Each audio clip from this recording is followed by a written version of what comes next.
Good morning. Storm Gerretti leaves a trail of destruction in its path. With weather warnings still in place, 100-mile-per-hour winds and tens of thousands of people left without power. Well, millions are waking up to a battered Britain.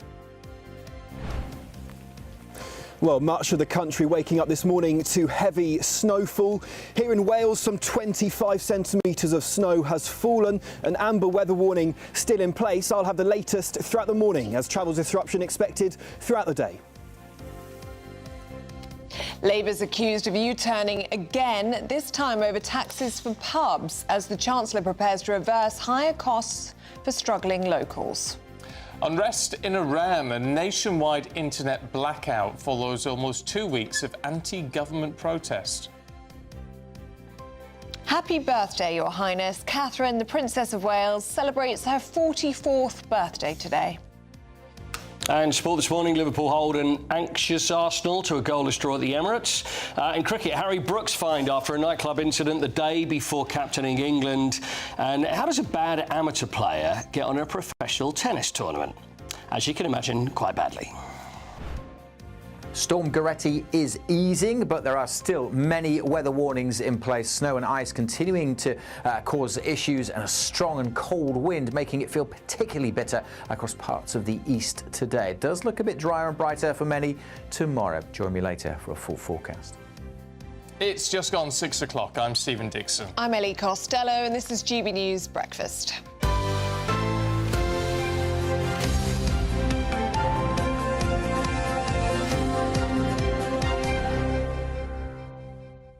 Just to get us going this morning, I was just flicking through the papers, and there's a big spread about David Bowie. Oh, yeah. And his childhood home is now going to be open. It's 4 Plaistow Grove in Bromley, and it's you're going to be able to go and visit it now. Oh, so it's going to become like a museum? Yeah, it's a tourist attraction. Oh, but what struck me is they've got all these little pictures of David Bowie as a child in the papers, and there's this one in particular, where it's the only one, I don't know if you can see it, really, it's probably a bit far away, but it's the only one where it's just got that look. He's got the hair going already. Little David Jones then, wasn't he? Little David Jones. That what he was? Yeah, David Jones. But he's just getting that look of who he is in that one. It's the hair. I just find it absolutely fascinating when you see these. I thought it was me there for a second. I thought I have the look. I just think it's incredible when you see these people who become such icons, such incredible stars. Is he due? I guess he's due a blue plaque now. He's got one. He's got one. Because it's 10 years, isn't it? It's 10 years since he died. Yeah, he's got one now. Yeah, I think it was 10 years. I think it's 10 years around now of this month. That's probably why because it would have been his birthday yesterday. Would it? Same as Elvis. It said David Bowie, singer and talented musician. Oh, is that who he was? Which is quite a humble sort of... It is a bit, isn't it? And he wrote early songs from 8 to 20 in his childhood bedroom in that very house. Yeah. Just think stuff like that is... I just find it really fascinating. Isn't it amazing? I'd love to... If you have a blue plaque, though, do you think it puts value on the house? Yes, absolutely. If there's a blue... Do you think so? Because I go past that, I think I'd love that. Depends who it is. Yeah. There was one that I went to see actually really close to here, from where we are in Paddington, just round the corner in Maida Vale. And Mark Bolan had his blue plaque unveiled because he lived there. And I thought, no, because I used to live around there. And I'm thinking, now, where is it? So on the way into work, this just a couple of days ago, I thought I'll take a little detour. And there it was, the blue plaque on there, and that's where Mark Bolan was. But half of the people I've never heard of. There'll be one on your house again. Do you think so? But unfortunately, it'll be 10 years after I pass, and I won't be able to see it. You won't be here to see it, but it will be there. It'll be quite nice. All of us are going to get a blue plaque at some point. Well, hopefully. Yeah. Nathan Rouse in the studio, because of course we're talking weather today. Storm Gerretti, red weather warnings, lots of snow up and down the country. I'm very pleased you're here, Stephen, because I was very worried that you were going to get snowed in. Well, I thought I might have got snowed in, but there was no snow at all this morning. So you managed to get away with it? Managed to get away with it. If there's actually any snow where you are today, drop us an email rather than you'll say, with any pictures you've got, gbviews@gbnews.uk. Would love to see them. But it has been bad for a lot of people, quite a lot of snow, 100-mile-an-hour winds as well in some places. Yeah, and red weather warnings as well across the country. We were just hearing, weren't we, from Will Godley, saying that there was a number, I think it was about 25 centimetres worth of snow in Wales. Yeah, and loads of, tens of thousands of households without power as well. Should we check in with Will now, who is in Wales? Morning, Will. What's it like there? has stopped at the moment, Stephen, Ellie, but it's not falling now, but there is plenty on the ground here. It's on top of my boots. My boots are under the snow line. There's about 25 centimetres or so. In fact, when I press down on the snow, I'm not touching the ground, I'm just crushing the snow. I'm standing on more snow. That's how much snow there is, which started about 6 p.m. here last night. And even as we were driving here yesterday, that snow falling throughout parts of the Midlands as well, causing very difficult driving conditions. In fact, the National Highways issued an amber warning on the roads, and as we were on the motorways, many of the drivers, like us, reduced our speeds to some 20 miles an hour, crawling along these motorways as the snow was really coming down very, very heavily. And as we crossed into Wales, many of the roads we found weren't gritted, and so causing real difficulties for a number of drivers getting stuck in the snow. A number of communities we were passing were helping each other out in the snow as cars were getting stuck, pushing cars as to get them going again, really struggling on not only deep snow but also ice on the roads as well. And in fact, you might be able to see behind me our footprints, because where I'm standing now, we didn't manage to drive to fully where we are here today, last night even. We had to park the car a mile or so away and make the final bit of the journey to where we are now on foot, because the roads simply were that bad, totally impassable, the snow higher than where the tyres and the bonnet lies. And so simply we just had to leave the car there, and a number of other drivers will have experienced that last night, and also will be finding that this morning as snowfall has fallen across not only Wales but the Midlands, Yorkshire as well, and so travel conditions difficult on the roads, also on the rails today. I can tell you that train lines affected, including between Manchester and Sheffield, also a number of other train lines impacted as well, including Great Western Railway, Avanti West Coast, Chiltern Railways, Cross Country, East Midlands Railway, Northern, TransPennine and Transport for Wales, all affected today. So if you're planning a journey on the rails, best to check before you travel. If you're on the roads as well, likely to be some disruption. Also, some airports closed today as well. Birmingham and East Midlands airports closed as well. But from here, the storm seems to have passed at the moment. Left with it, though, a lot of snow. Okay, Will Godley there for us in Newton in Wales. Thank you very much. Do try and stay warm if you can, Will. Go get yourself a nice cup of tea. There's nowhere to go. He's in the middle of nowhere. Anyway, let's maybe in a flask or something. Let's check in with Nathan Rao, who's here. Nathan, so I mean, what can we expect for the rest of the day, and indeed overnight? Yeah, well, thankfully, Storm Gerretti is going to ease through today, but last night was really when this storm whipped into the southwest coast. A red weather warning, as you will undoubtedly have heard, was issued by the Met Office. That is the highest level of warning they can issue. They don't issue them lightly. And record winds were recorded in the Isle of Wight, 100 mile per hour, 99 around 100 mile per hour, which is the strongest there. So this is a really strong storm that hit, last night. Thankfully, as I said, it's going to ease through today.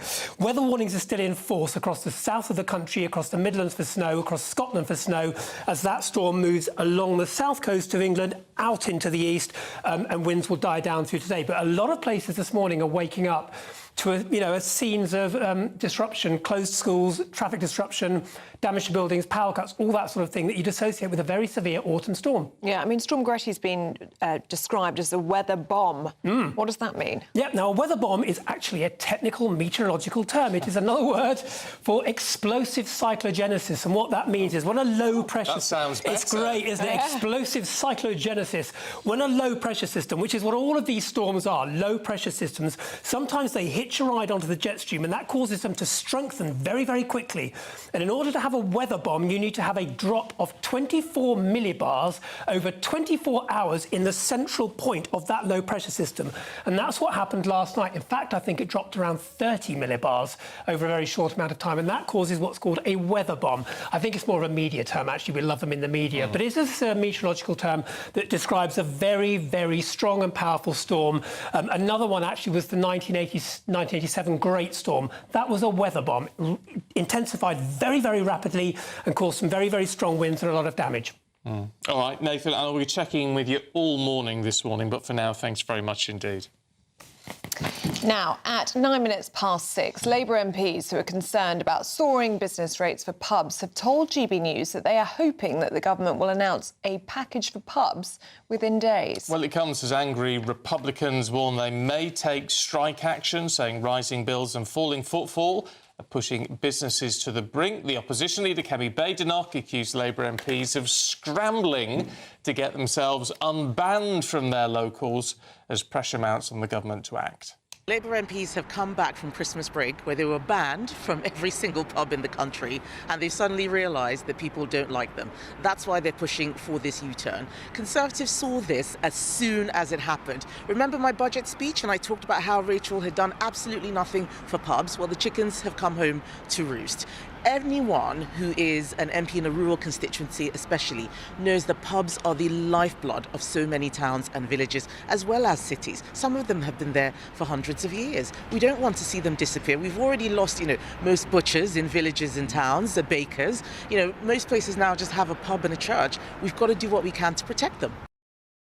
Well, we're joined now by political commentator Duncan Barks. Morning to you, Duncan. This looks like this could be another major U-turn. Yeah, I mean, this is on the front pages of most of this morning's newspapers. The Times is saying this is potentially the 12th U-turn by Labour. Now, you can be pragmatic about this and say this is the government listening to people and therefore U-turn should be welcomed if you want to be kind and pragmatic, or you can go, this is just really bad politics. You should have thought this through before you announced the policy. So what we're reading about this morning is potentially £300 million worth of support to pubs that are potentially struggling in the hospitality sector. The problem this morning is we don't have all of the detail. We don't know what it looks like. We don't know who will be eligible for this. And also there's this growing amount of concern this morning that there are hotels and cafes and also live music venues who would be struggling with this increase in business rates. They're not mentioned anywhere.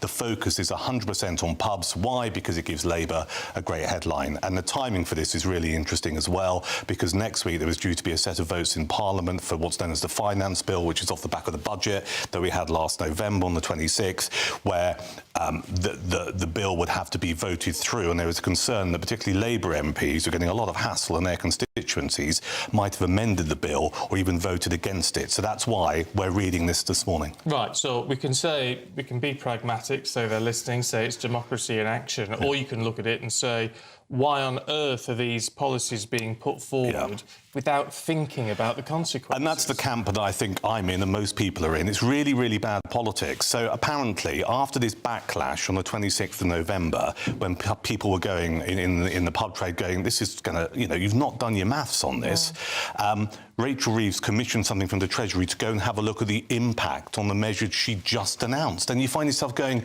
wouldn't you do this the other way round? Shouldn't? I mean, you don't have to be the sharpest tool in the box to go, before you make a policy announcement, it's probably wise to go away and actually try and see how this would play out. And it appears, once again, not just with this particular measure, but also we saw it with the inheritance tax and farmers and stuff. They make the announcements and they haven't done the homework before to see how it impacts on people. And all of it is such an open goal, isn't it, for the Tories, who we've seen have backed the Telegraph in their Save the Pubs campaign in recent days. They were on the right side of the farmers as well before that U-turn, and the same with the Grooming Gangs National Inquiry. Yeah, exactly that. And it's interesting you talk about the farmers as well, and I mentioned that. It does feed into this narrative that Labour don't get certain elements of our society. They don't understand rural life. They don't understand pubs. It's just like, pubs are just places for drinking. Well, I'm a big pub fan. My local pub has a darts team, right, where you get 18-year-olds, 21-year-olds playing darts alongside 72-year-olds. Some of those old fellas are widowed or live alone or whatever. So there's a community aspect to it as well. It's proper social cohesion. Exactly that, and the list of benefits of pubs are pretty much endless. It's great for live music, they raise money for charity, etc., etc. So it's not just about boozing, but I do think there is this problem that Labour has, which it does seem to be massively out of touch with massive chunks of our society. All right, Duncan. For now, thanks very much indeed. Well, let's get some reaction from a pub landlord, shall we now? The dog at Wingham, Mark Bridgen, is the landlord there. Morning to you, Mark. What's your reaction to this climb down, potential climb down? We're expecting to hear about a rates relief plan for landlords and pubs. Morning. It's great news, but how do we get to this point? But also, this is just stopping an issue that's coming in a few months' time. we've already lost hundreds of pubs in the last year.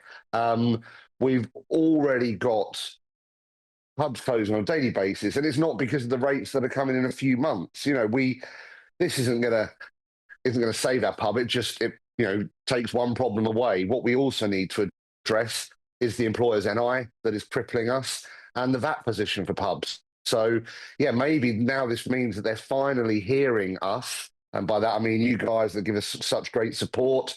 And this is my third media spot since the new year, talking about how desperate it is for pubs. Maybe they're finally listening. Maybe they'll look at putting in some other measures to rescue the pubs that are still dying. Run a pub in the way that this government's running Number 11 and succeed? No, they just haven't got a clue, have they? I mean, the things they've implemented and had to U-turn on. Yeah, I think Duncan summed up really well a moment ago. They're not living in our world. None of them have run businesses. Career politicians. I'm surprised they were upset by being banned from pubs, because I don't think they've ever been in one and spoken to landlords or the public to find out what is really going on in the world. But and it's not just pubs. It's the whole of hospitality. And lots of other small business, retail. We've had, we're in a rural environment, so we know firsthand what stress the farmers have been under. Again, like Duncan said, putting in place a policy that they had no idea what the impact would be. They haven't got a clue what's going on. And if they have finally heard hospitality, then maybe they can really listen and make some additional changes to, make these pubs at the moment are just what Duncan said. They're just community assets. They're not businesses, because I don't know anyone with a pub that's actually making a living. And Mark, were you one of these pubs, one of these landlords that banned Labour MPs from your pub? No, I didn't, because you know what? I was hoping they would come in so we could have a conversation. Yeah. And what would you say to them if you had Rachel Reeves sat in your pub? What would your message to her be? Just open your ears and open your eyes. Listen to people, the public. Don't just listen to, the people around you in the Treasury, which is, what I believe is happening too often. She's being guided by economists in the Treasury. It's like, look into the real world. When something is being talked about on the news all day, every day, you guys must be sick of the sight of me. I'm here talking to you a lot. I'm speaking to other people. We've seen the farmers. Does she watch the news? Does she have any idea what's going on in the world? So, yeah, I would serve her whatever she wanted to eat and drink, sit by the fireplace and have a really good chat about, what is going on in the real world and the impacts of the decisions they're making. Like we said before, if our pub doesn't survive, the impact is huge, for our village. But more importantly, it's huge for the 25 young people that work at the Dog at Wingham. There's no jobs for them to walk into in the environment, in our rural environment. So our businesses need to survive for so many reasons. And yet it would be really great if I could take a wage as well. And at the minute, that's not possible. All right. Look, really good to talk to you, as always. We never get sick of the sight No, of you. we'd never be sick of the sight of you, Mark. And Rachel Reeves, if you're listening, you've got an invite there, the Dog at Wingham. Oh, yeah. Lunch on Mark. Anytime. Well, not on Mark. No, she'll have to pay her own way. Oh, well, yeah. All right. Dig deep, Rachel. Make her pay. Make her pay. All right, Mark, thanks very much indeed. I'll tell you what worries me about all of this. I mean, I do think it's positive. If they are doing a U-turn, then you've got to say, great, it's good. It's what the industry needs. The public don't know, do they? I think U-turns, especially 12 in a row, make you look weak. But then you have to look at it and go, what is the economic policy, the overall economic policy that you're pursuing if everything you're doing you're having to retract? Return on, yeah. Where does the money come from? I mean, this is £300 million worth of support we're talking about now. Yeah. So it'll be devil in the detail, as we always say. Yeah, it will be. Right, it is 19 minutes past 6. Let's have a look at the weather with Alex Deakin.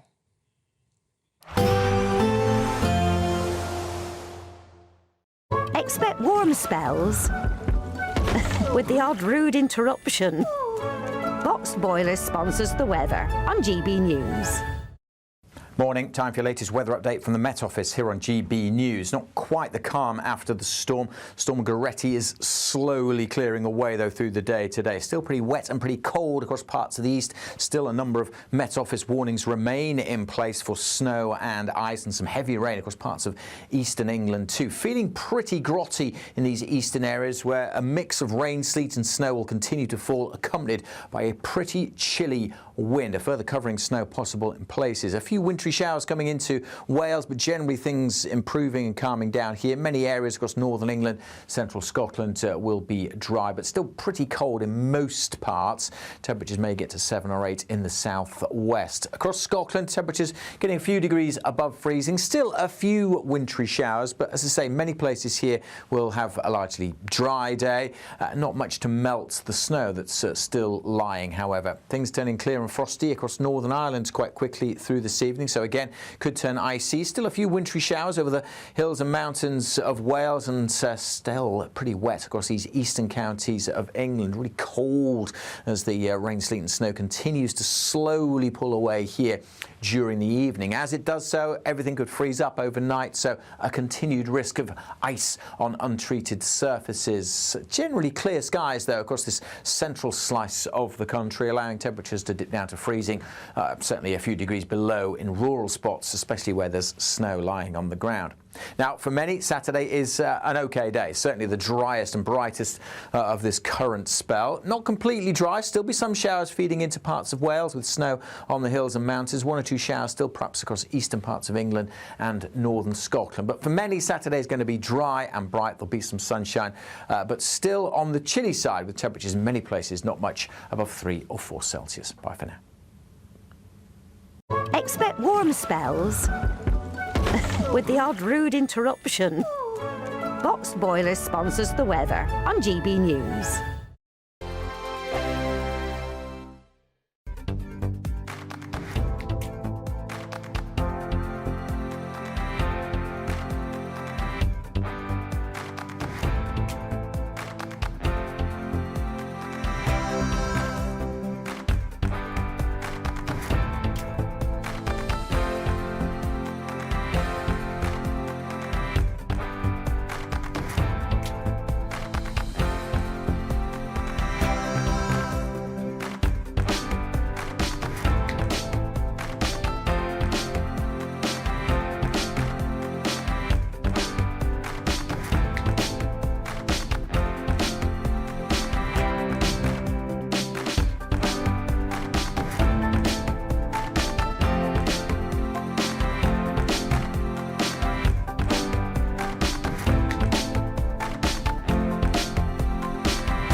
Exciting news. Every Friday, my Patrick Christie's Tonight Show is going to have a twist to it. We're welcoming some special guests.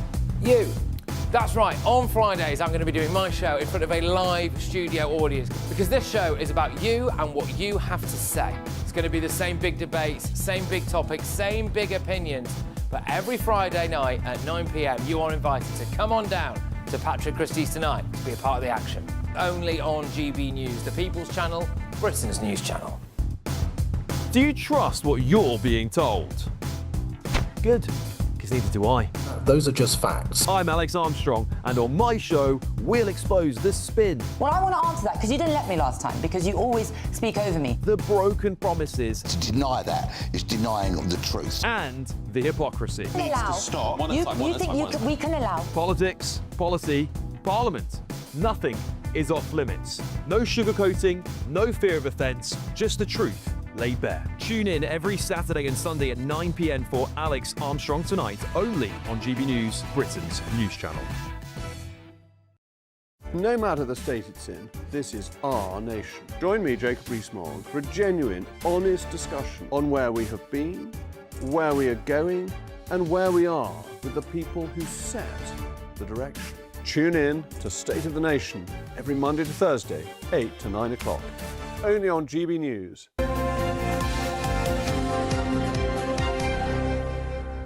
Nearly 6:25, morning to you, and it's a very happy birthday to the Princess of Wales. 44 today. What if she minds us announcing it? I suppose there's no getting away from it when you're I guess royalty. there's not when you're royalty, I suppose. And she looks great for 44, not that it's old.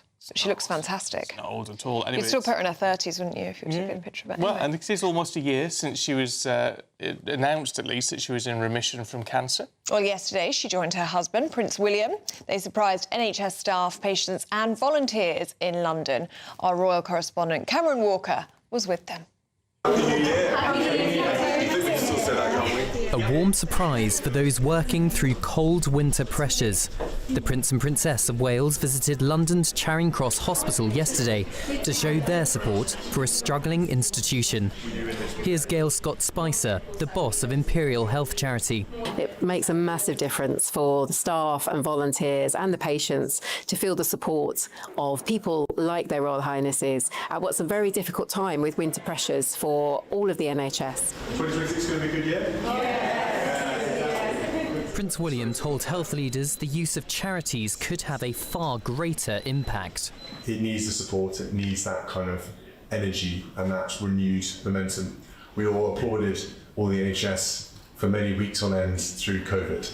This kind of feels like a bit of a moment to remind ourselves why we did all that applauding, and that actually the next stage, the next energy level into the NHS could really come from the likes of all of you around this room.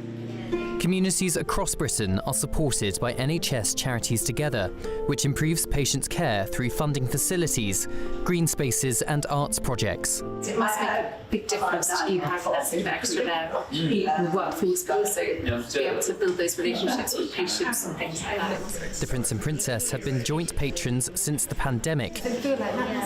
Alvina, who's a volunteer, noticed it was particularly personal for the Princess. Cancer has affected her thought process, and speaking with us, you could tell like she really relates to us and she appreciates what we do. But for all the buzz and excitement, a harsh reality still grapples the NHS. Hospital admissions for winter viruses remain high and bed capacity is above 90%. Here's consultant Dr. Ursula Ersinger. Things like people falling in the ice. We had a huge spike in attendances yesterday because of that. So there's all the usual pressures and obviously staff sickness and other issues within that. But we're all trying our best and soldiering on and aiming to provide the best care possible. Today, the Princess of Wales celebrates her 44th birthday. She's expected to remain out the spotlight, marking the day privately with her family. Cameron Walker, GB News in London. Well, Happy birthday. Happy birthday to the Princess of Wales. 44. It sounds so young. To me, this is what gets frightening. Get to 44 and I think, oh, what a young person. Yeah. She's had a really tough couple of years, hasn't she? So we wish her a very happy birthday and a very happy 2026 as well. Yeah. And lots of good things coming her way, I'm sure. Actually, we wish you a very happy 2026 as well, because it could be quite a year with our Great British giveaway. We've got, this month, £85,000 to give away in tax-free cash. Here are the details. There's just 3 weeks left to grab your chance to win our biggest cash prize to date. An incredible £85,000 in tax-free cash could be yours. Cash to make 2026 the year of yes. That's yes to holidays, yes to treats, yes to making all of those dreams come true this year. What would you spend all of that cash on? 2026 could be the year you spend more time spending with an incredible £85,000 in your bank. Just make sure you don't miss out. For another chance to win £85,000 cash, text cash to 63225. One entry costs £2.50 plus one standard network rate message. Or text bonus to 63225. 5 entries cost £5 plus one standard network rate message. Go to gbnews.com/win. Entries start at £2.50. Call 0903 686 3232. Calls cost £2.50 plus your network access charge. Or post your name and number to GB18 PO Box 8690 Derby DE1 021 9TT. UK only. Entrance must be 18 or over. Lines close at 4 p.m. on the 30th of January. The winner may be contacted live on GB News, week commencing 9th of February. Please check the closing time if listening or watching on demand. Good luck.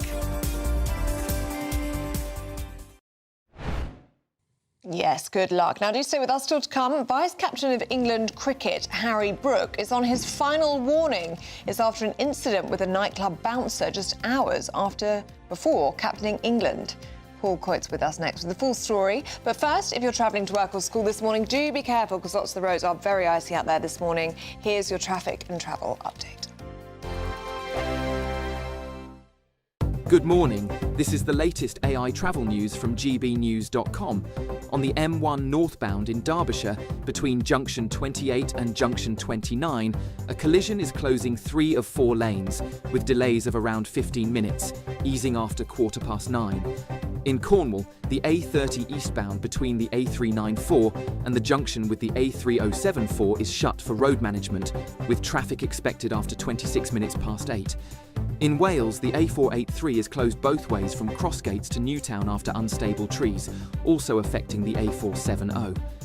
And on the trains, Avanti West Coast and Chiltern Railways say Storm Gerretti may impact your journey.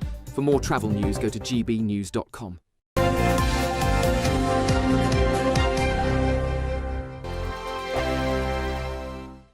I'm Michelle Dewberry, this is Jubes & Co with you. Hello everyone, Patrick Christie is here. GB News, Britain's news channel. Access the stories that matter to you. Take the GB News family with you on any device. And as long as you have an internet connection, tune in to GB News anywhere on the planet or beyond. GB News, the People's Channel, Britain's news channel. From the school run to the home run, watch a new show for all of Britain. So he can say whatever he wants. A straight talking show where all voices are heard. And, you know, when are we going to stop talking about smashing the gangs and actually do it? With the stories that matter from every part of our country. There's a bit of a crash landing there for your Chancellor. Bold, fearless and standing up for you. That's me, Martin Daubney, 3 p.m. till 6 p.m, weekdays, here only on GB News. The People's Channel, Britain's news channel. Westminster's full of talk, but out here, it's the real world. Am I allowed to talk No, now? that's it. This is where it matters, real people and real lives. That's what politics is all about. In fact, has Trump made a good start? No. Straight answers, no spin, and just a couple of pints. How many fingers have I got up? About 10. So join me for Lee Anderson's Real World every Friday at 7 p.m, only on GB News. The People's Channel, Britain's news channel.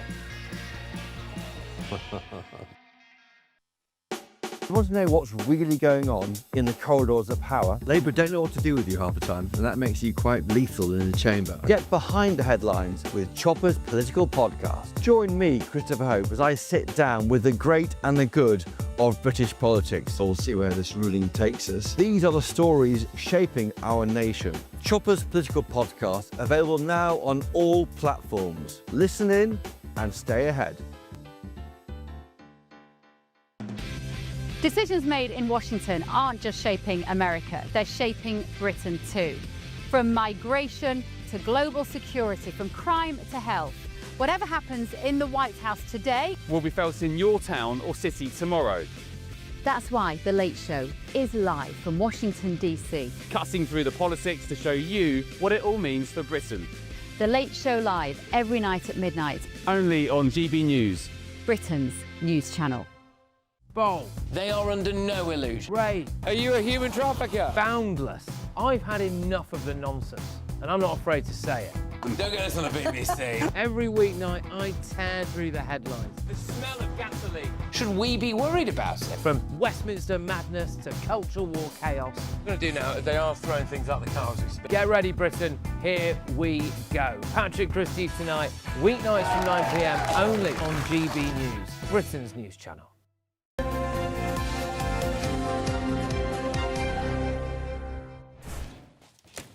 6:34. Let's just bring you a video from Brighton this morning, where this is live actually. You can see those huts on the beach, and the snow is coming down a little bit there. But we're going to keep you up to date with what's going on across the country. We're expecting lots of schools to be closed today. Yep, and there's a wintry mix, isn't there, of rain, sleet and snow across the country. Amber weather warnings in place. There's a rare red warning in place down in the southwest of the country as well. So do send in your pictures. We have got lots of wintry pictures coming in, apparently, of people sending their... Oh, jolly good. Their snowy gardens in this morning. So GB News at, what is it, gbviews@gbnews.com is the email address you need for that. In the meantime, let's have a look at Paul Coyte. We'll have a look at you. I mean, just have a look at me. We'll just take a look at him this morning. And there you go. That's right, still to come for you.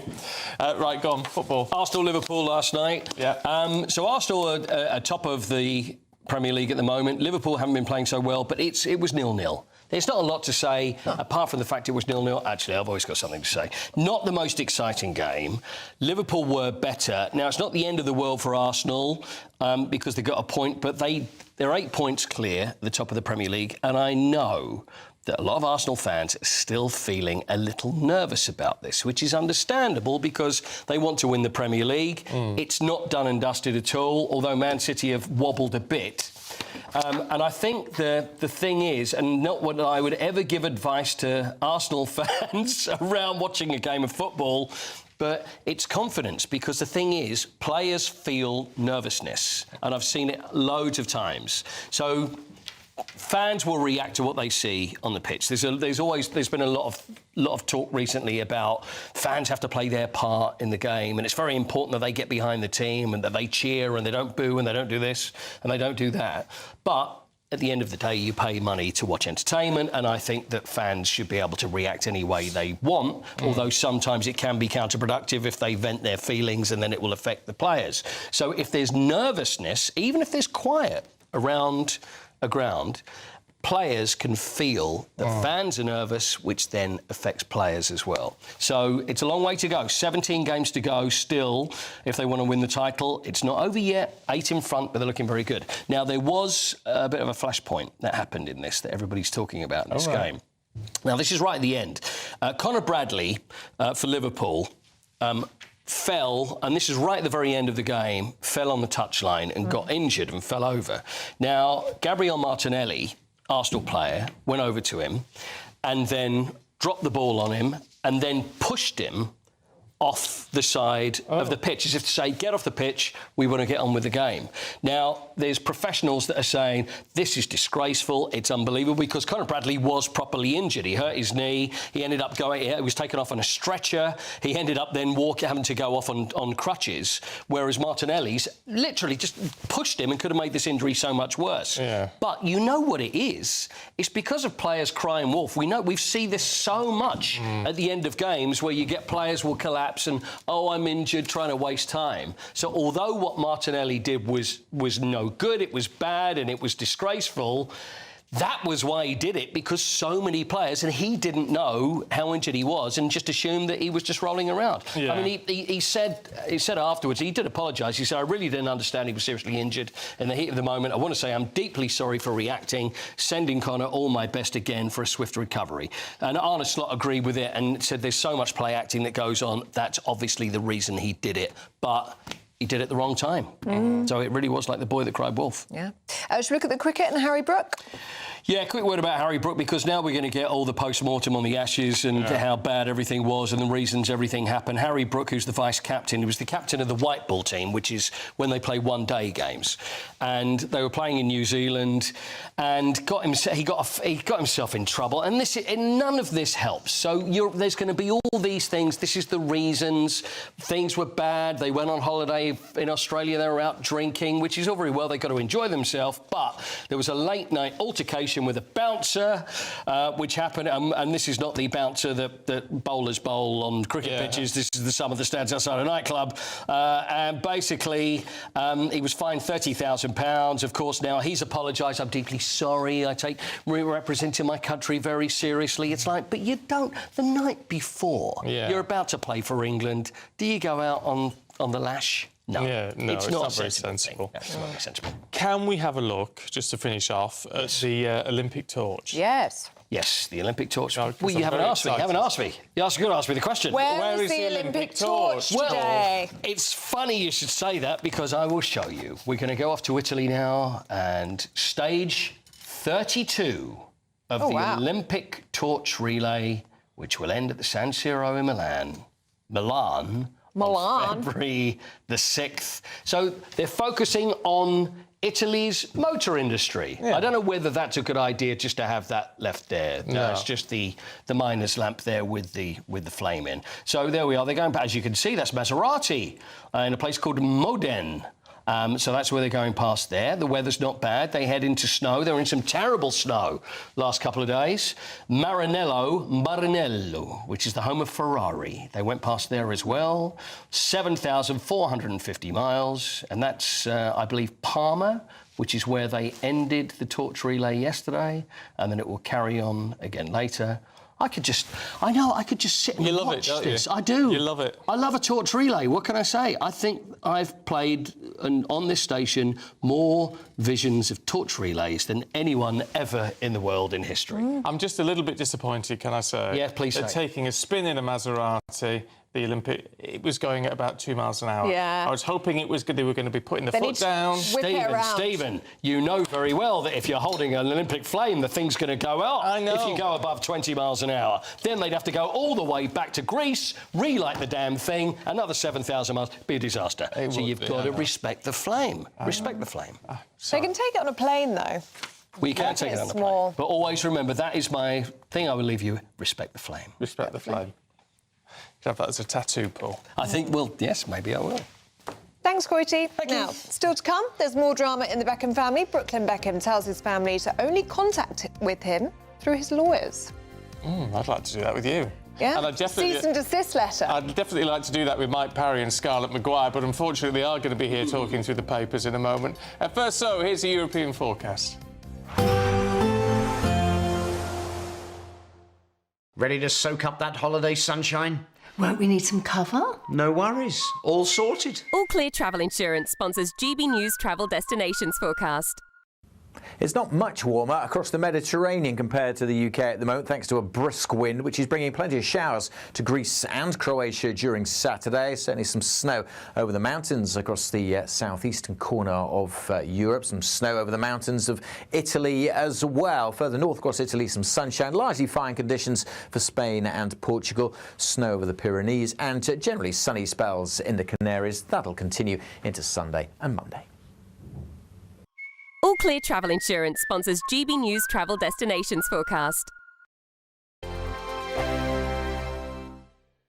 At GB News, we love to hear from you, our loyal community. So drop us a line at gbnews.com/yoursay. There you can talk to each other and also to the presenters live on air.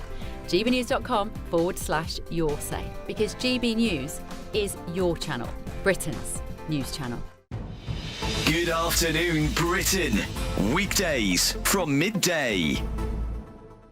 More than 10 people have had to be rescued after a huge sinkhole opened in a canal in Shropshire, leaving several narrowboats stranded. Yes, 3 boats have been affected by the incident, with at least 2 swallowed by the sinkhole, which is approximately 50 by 50 metres in size. Extraordinary. Well, joining us with the story is Paul Smith-Story, who's on a canal boat 3 boats away from this sinkhole. Paul, this sort of thing doesn't really happen very often, does it?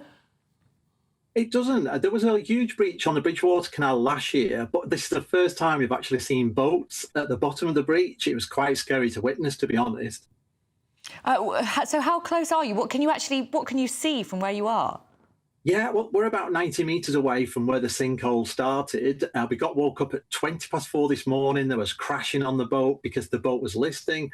We got off, and a friend of ours told us that there was this sinkhole that had appeared and that there was a boat about to drop into it. And that was, when we got there, the boat was already in the bottom of this sinkhole. The rush of water was incredible. It just sounded like a huge waterfall. Luckily, those boaters got out, and we actually know the chap whose first boat went in. We're just so thankful that he got out in time with his dog. Gosh, Paul, just explain what we're seeing on our screens right now. So the narrow boat there has come out of the water that we see on the left, and has it rolled over and down into the sinkhole? What's going on? That's the actual line where the red clay is the line of the canal. Just where those 3 trees are to the left is a field that's flooded, and I think that's where the water's escaped from the canal, and it's just flooded the field to the left of that image. It was really scary. GB News, the People's Channel. Join me, Nana Akweer, for an informative, interactive news programme with a difference. It's fun. No, he didn't say that, Dave. I'm so surprised. I think there's an element of truth to that. Join me from 3 p.m. every weekend, only on GB News, Britain's news channel. In the GB Newsroom, we bring you the news as it happens. With our team of dedicated journalists across the UK, we're ready to keep you up to date with what's happening every half an hour, every single day. Bulletins here on GB News, the People's Channel, Britain's news channel.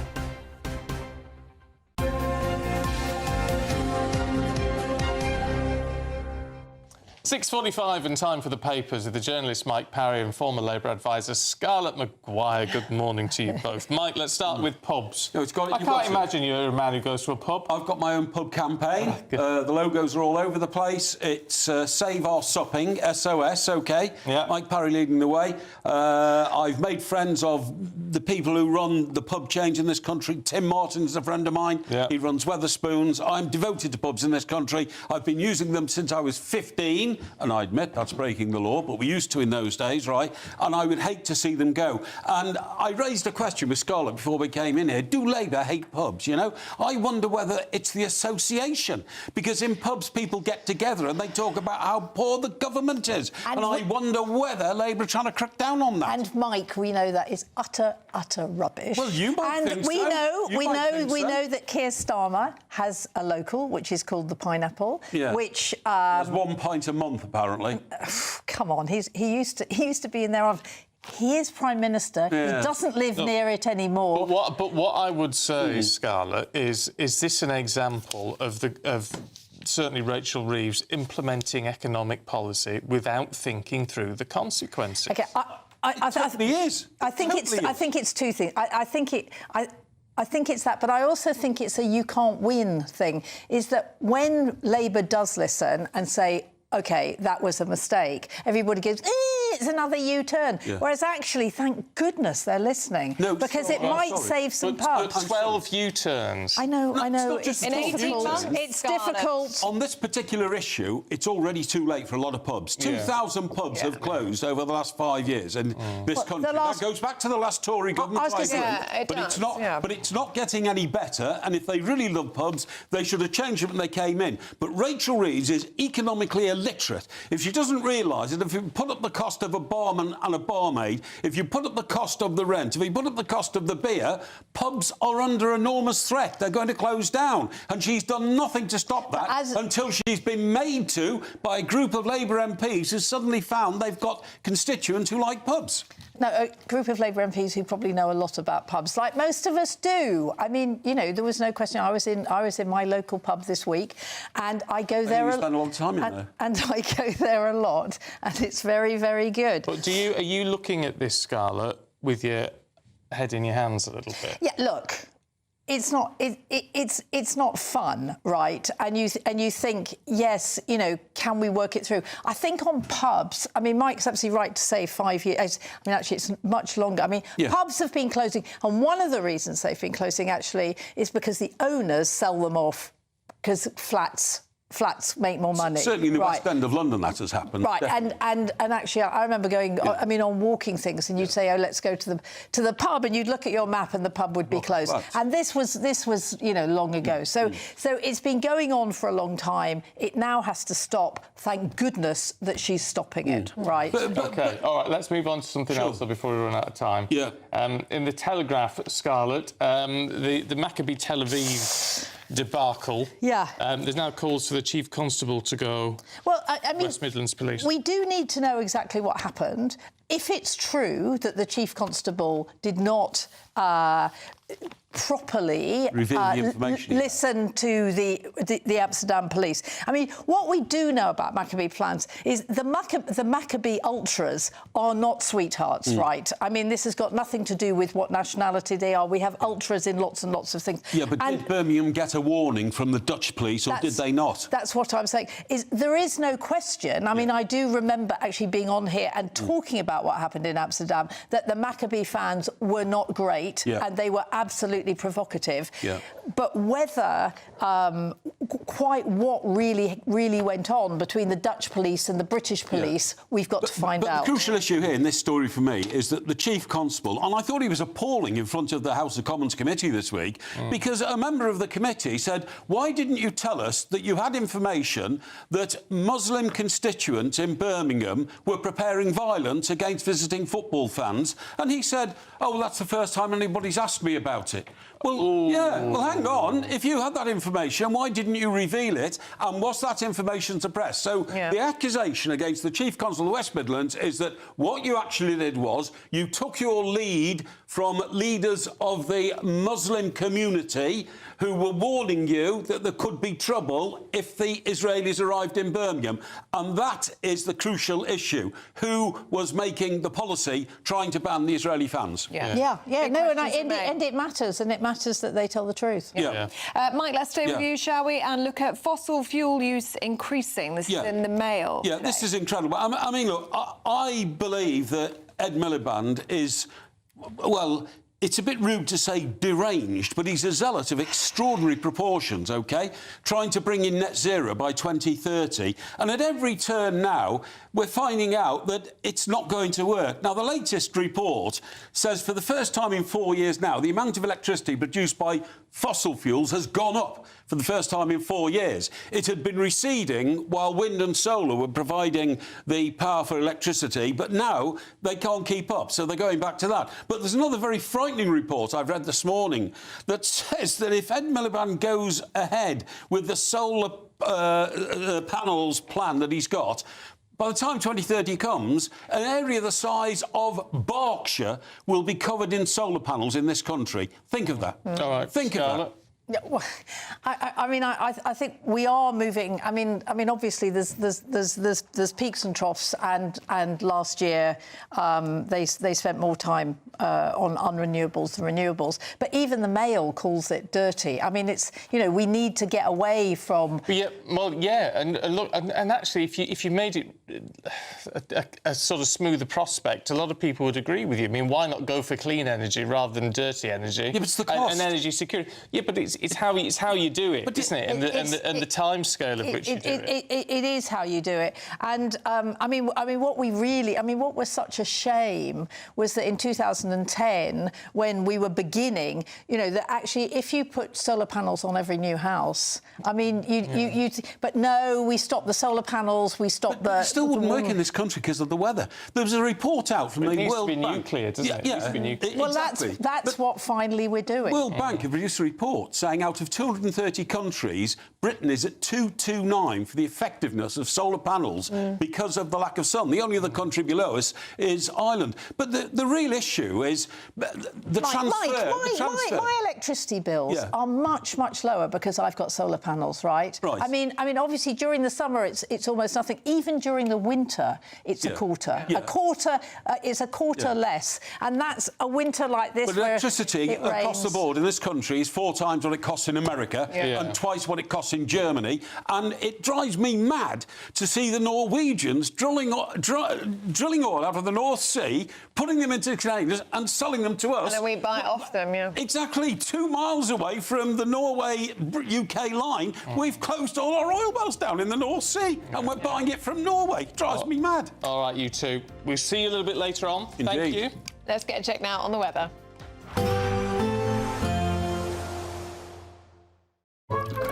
Warm and cosy, with a chance of zero visibility. Boxed Boilers sponsors the weather on GB News. Morning, time for your latest weather update from the Met Office here on GB News. Not quite the calm after the storm. Storm Gerretti is slowly clearing away, though, through the day today. Still pretty wet and pretty cold across parts of the east. Still a number of Met Office warnings remain in place for snow and ice and some heavy rain across parts of eastern England too. Feeling pretty grotty in these eastern areas where a mix of rain, sleet and snow will continue to fall, accompanied by a pretty chilly wind. A further covering snow possible in places. A few winter wintry showers coming into Wales, but generally things improving and calming down here. Many areas across northern England, central Scotland will be dry, but still pretty cold in most parts.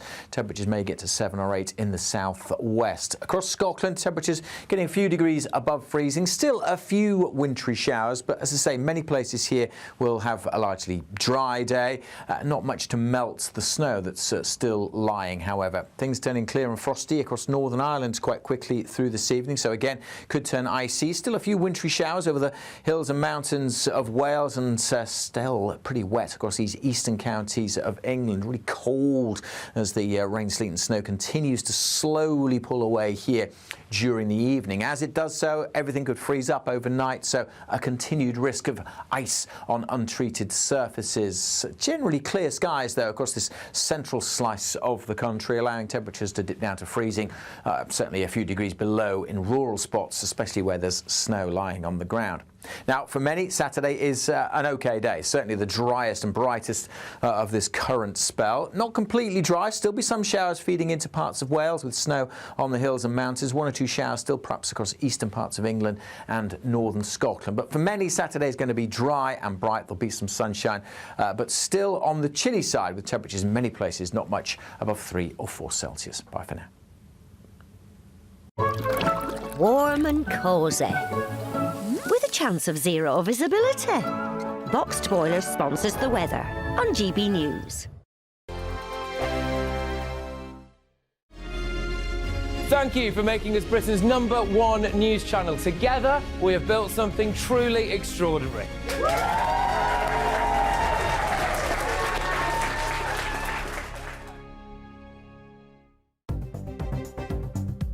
Good morning, this is the latest AI travel news from gbnews.com.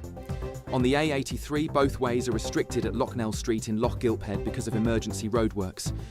The A30 eastbound in Cornwall is shut between the A394 and the A3074 junction, with diversions in place.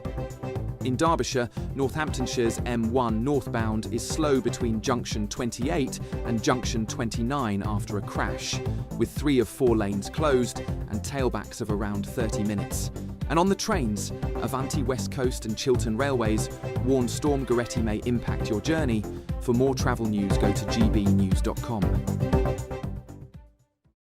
It's a brand new year and we're giving you the chance to win our biggest cash prize to date. £85,000 in tax-free cash could be yours. And we've come to the Aurora Collection Resort here in Lapland to celebrate. An incredible £85,000 in tax-free cash could be yours. For another chance to win £85,000 cash, text cash to 63225. One entry costs £2.50 plus 1 standard network rate message. Or text bonus to 63225. 5 entries cost £5 plus 1 standard network rate message. Go to gbnews.com/win. Entries start at £2.50. Call 0903 686 3232. Calls cost £2.50 plus your network access charge. Or post your name and number to GB18 PO Box 8690 Derby DE1 9TT. UK only. Entrance must be 18 or over. Lines close at 4 p.m. on the 30th of January. Please check the closing time if listening or watching on demand. Good luck. Britain was once the envy of the world. But look around. A nation that no longer knows what it is or where it's going. A country that's broken.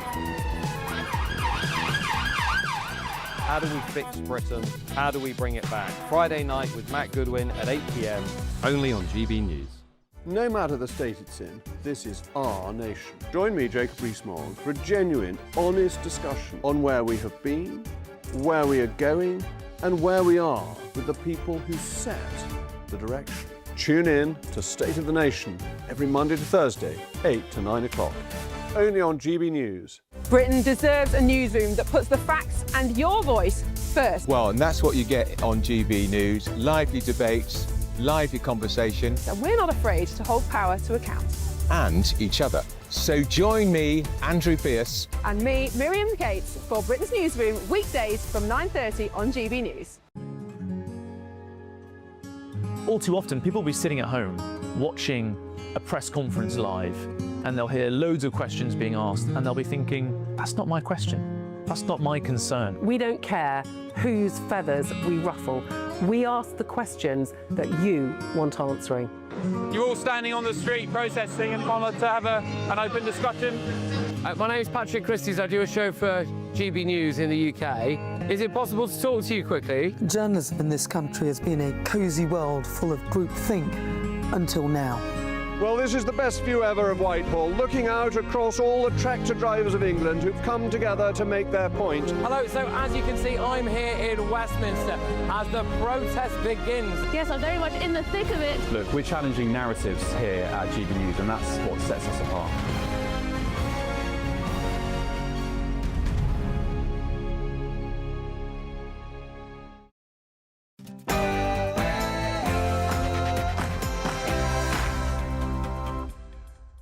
Good morning. Storm Gerretti leaves a trail of destruction in its path. With weather warnings still in place, 100-mile-per-hour winds and tens of thousands of homes left without power. Well, millions waking up to a battered Britain. Well, in Birmingham are warning of the worst snowfall in a decade, whilst here in Wales, some 25 centimetres of snow has fallen overnight, all of that causing widespread travel disruption. I'll have all the details throughout the morning. Labour's accused of U-turning again, this time over taxes for pubs, as the Chancellor Rachel Reeves prepares to reverse higher costs for struggling locals. As unrest in Iran, a nationwide internet blackout follows 2 weeks of anti-government protest. Happy birthday, Your Highness. Catherine, the Princess of Wales, celebrates her 44th birthday today. Liverpool hold an anxious Arsenal to a goalless draw at the Emirates. In cricket, Harry Brook apologises for his less than captain-like behaviour in New Zealand before the Ashes. And how does an amateur wildcard who's not very good at tennis get on in a professional tennis tournament in Kenya? Storm Gerretti is easing, but there are still many weather warnings in place. Snow and ice continuing to cause issues, and a strong and cold wind making it feel particularly bitter across parts of the east today. It does look a bit drier and brighter for many tomorrow. Join me later for a full forecast. It's just gone 7 o'clock. I'm Stephen Dixon. I'm Ellie Costello, and this is GB News Breakfast.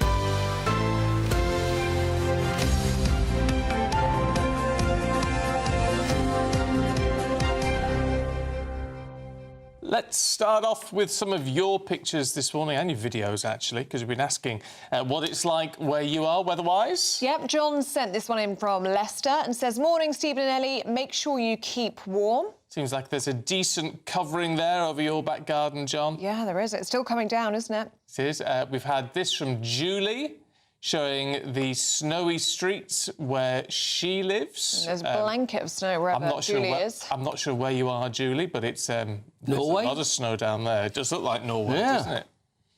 Kathy's written in to say, we've had deep snow and winds up here in Scotland for 9 days. This morning it was -10 and the schools are closed. Pavements and roads obviously disrupted as well. Thanks mainly to our farmers, she says. They have cleared the roads for us. Nowhere to put the snow for now. We just have to walk in the road. Yeah, and Jess is in Guernsey. She's watching GB News currently online because her satellite dish disappeared with 67 trees blocking major roads over there. Yeah, and there has been a major situation in Guernsey and Jersey overnight, hasn't there? It's been really bad there. Let us know how Storm Gerretti is impacting you. Please do send in your pictures and your videos, gbviews@gbnews.uk, and we'll try and share as many as we can throughout the programme. Yeah, well, it is our main story this morning because, really, Gerretti has left a trail of destruction overnight. Yes, an amber alert for snow remains in place for large parts of Wales, the Midlands and Yorkshire. And thousands of homes, tens of thousands, have lost power. Many schools and offices are staying shut today as well. Well, GB News national reporter Will Godley joins us now in Wales. Morning to you, Will, and you've woken up to lots of snow.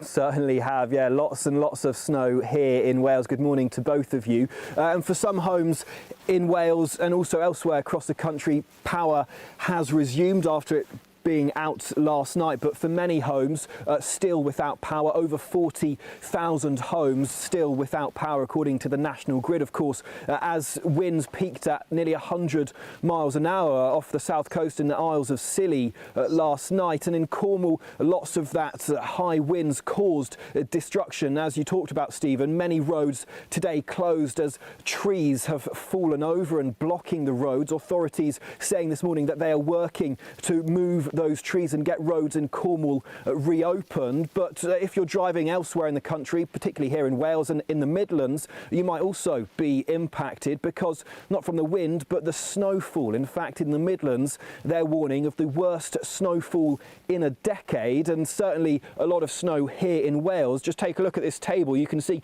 the amount of snow that has fallen overnight, some 25 centimetres or so of snow here. This is all on the ground. This is frozen. In fact, it's so deep it's over my boots. I can feel some of the snow getting into my socks. That's just how much snow there is here. And in fact, a car parked behind me has a foot of snow on top of it. And the snow has now stopped falling here in Wales, but driving here last night through the Midlands, through Wales, really was quite challenging through the early parts of Storm Gerretti as that snow began to fall very, very heavily throughout the Midlands. Many drivers on the motorways, as we did ourselves, reducing their speed to some 20 miles an hour, so crawling through the country as battling through the snowfall. And many roads we found weren't gritted, and driving through Wales, many communities were out and about in the storm, helping drivers who were getting stuck in the snow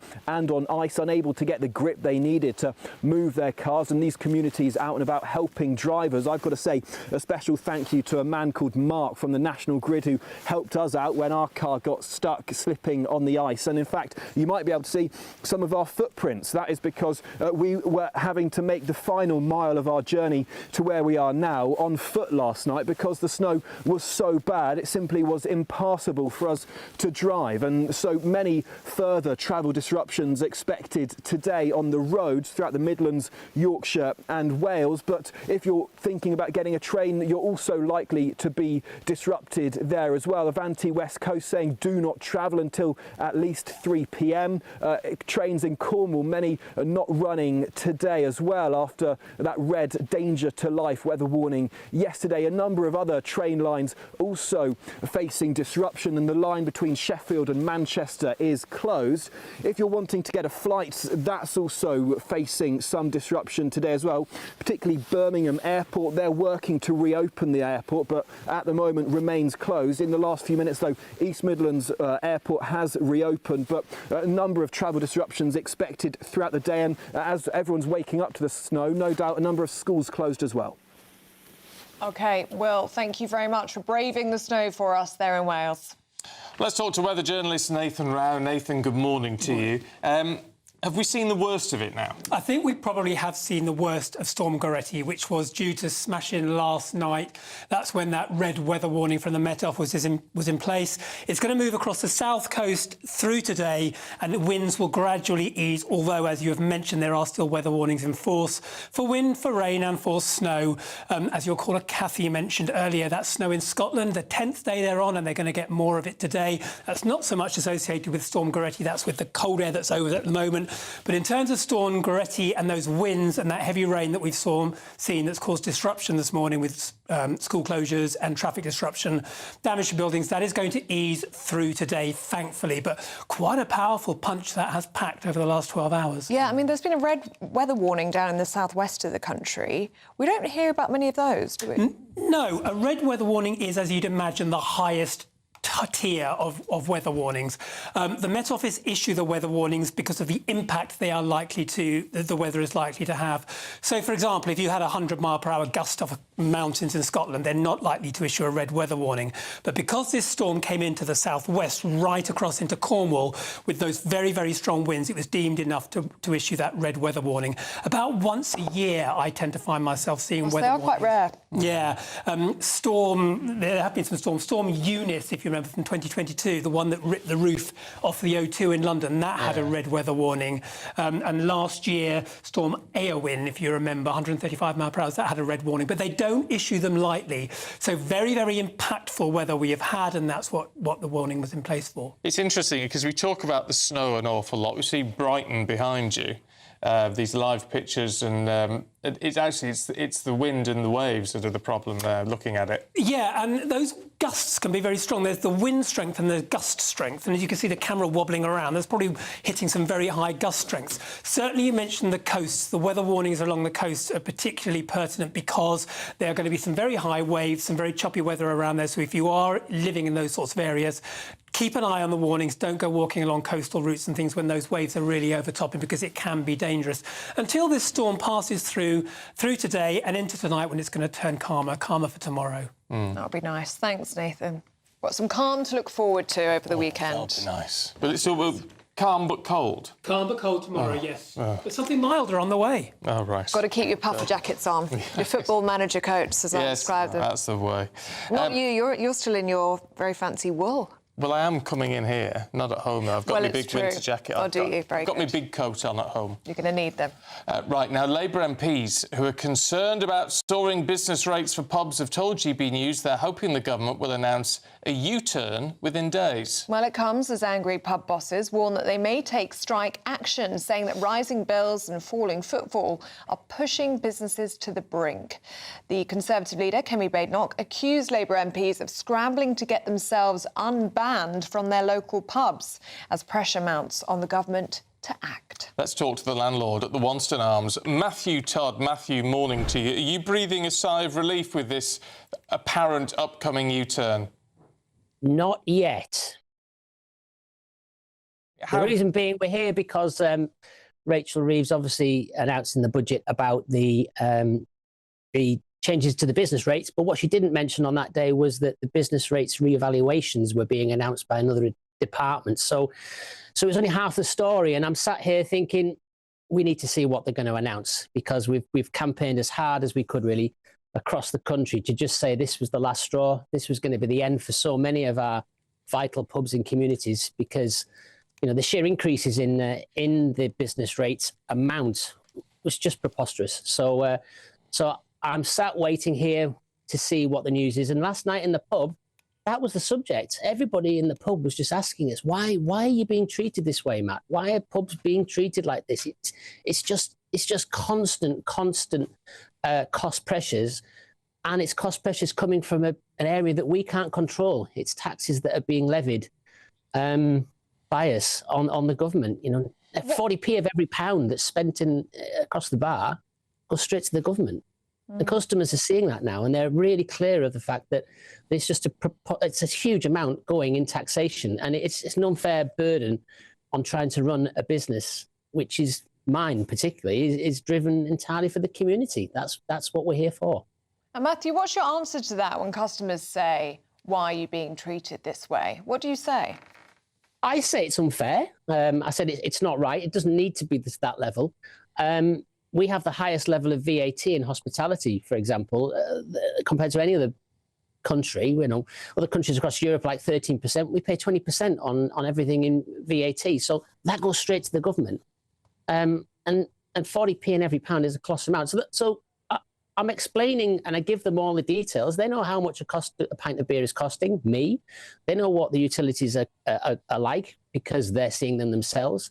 We explain some of the levels of how much taxation is coming through in terms of the rates, and these guys just can't believe it's a phenomenal amount compared to what the consumer is paying. So we are in effect, this is a public house. It's a pub.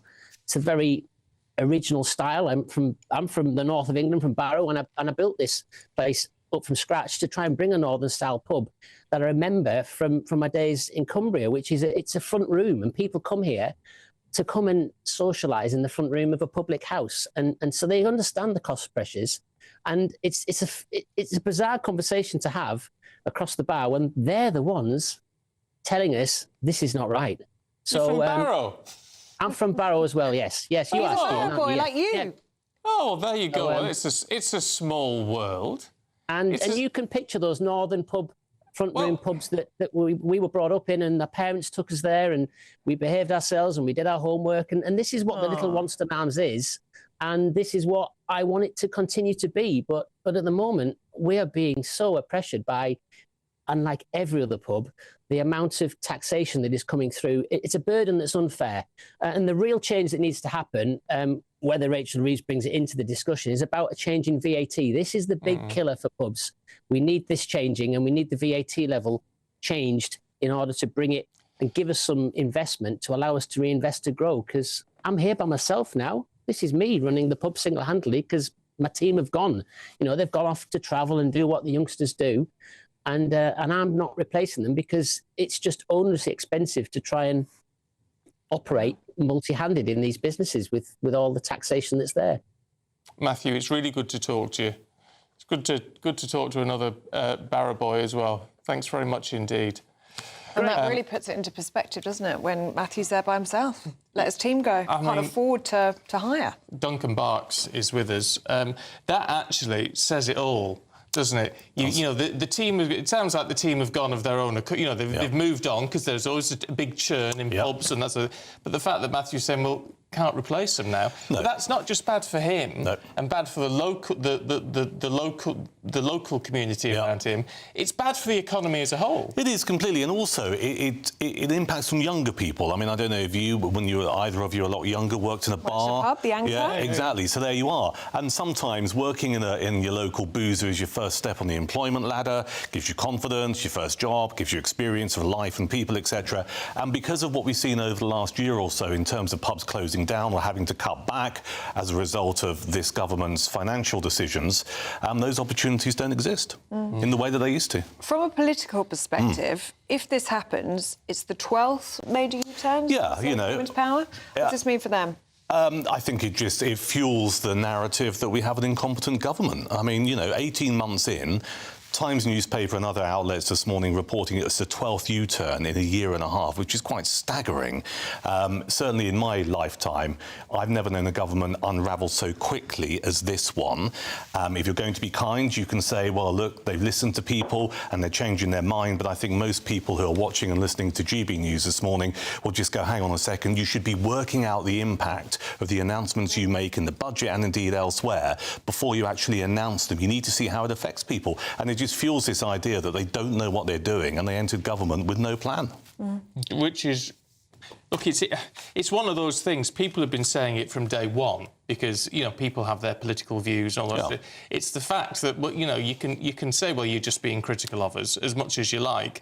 But it's the proof is in the pudding. And the fact that we are seeing this action. And it makes you, when we know we're short of money, when we know the economy isn't growing, we know there's more money going on the benefits system, and yet here's another, looks like 300 million quid they're now going to have to find because of a failed policy. So there's some other stuff around this. This 300 million at the moment is marked for pubs. There are other areas of the hospitality sector. We don't know about hotels, they're suffering. We don't know about cafes, etc.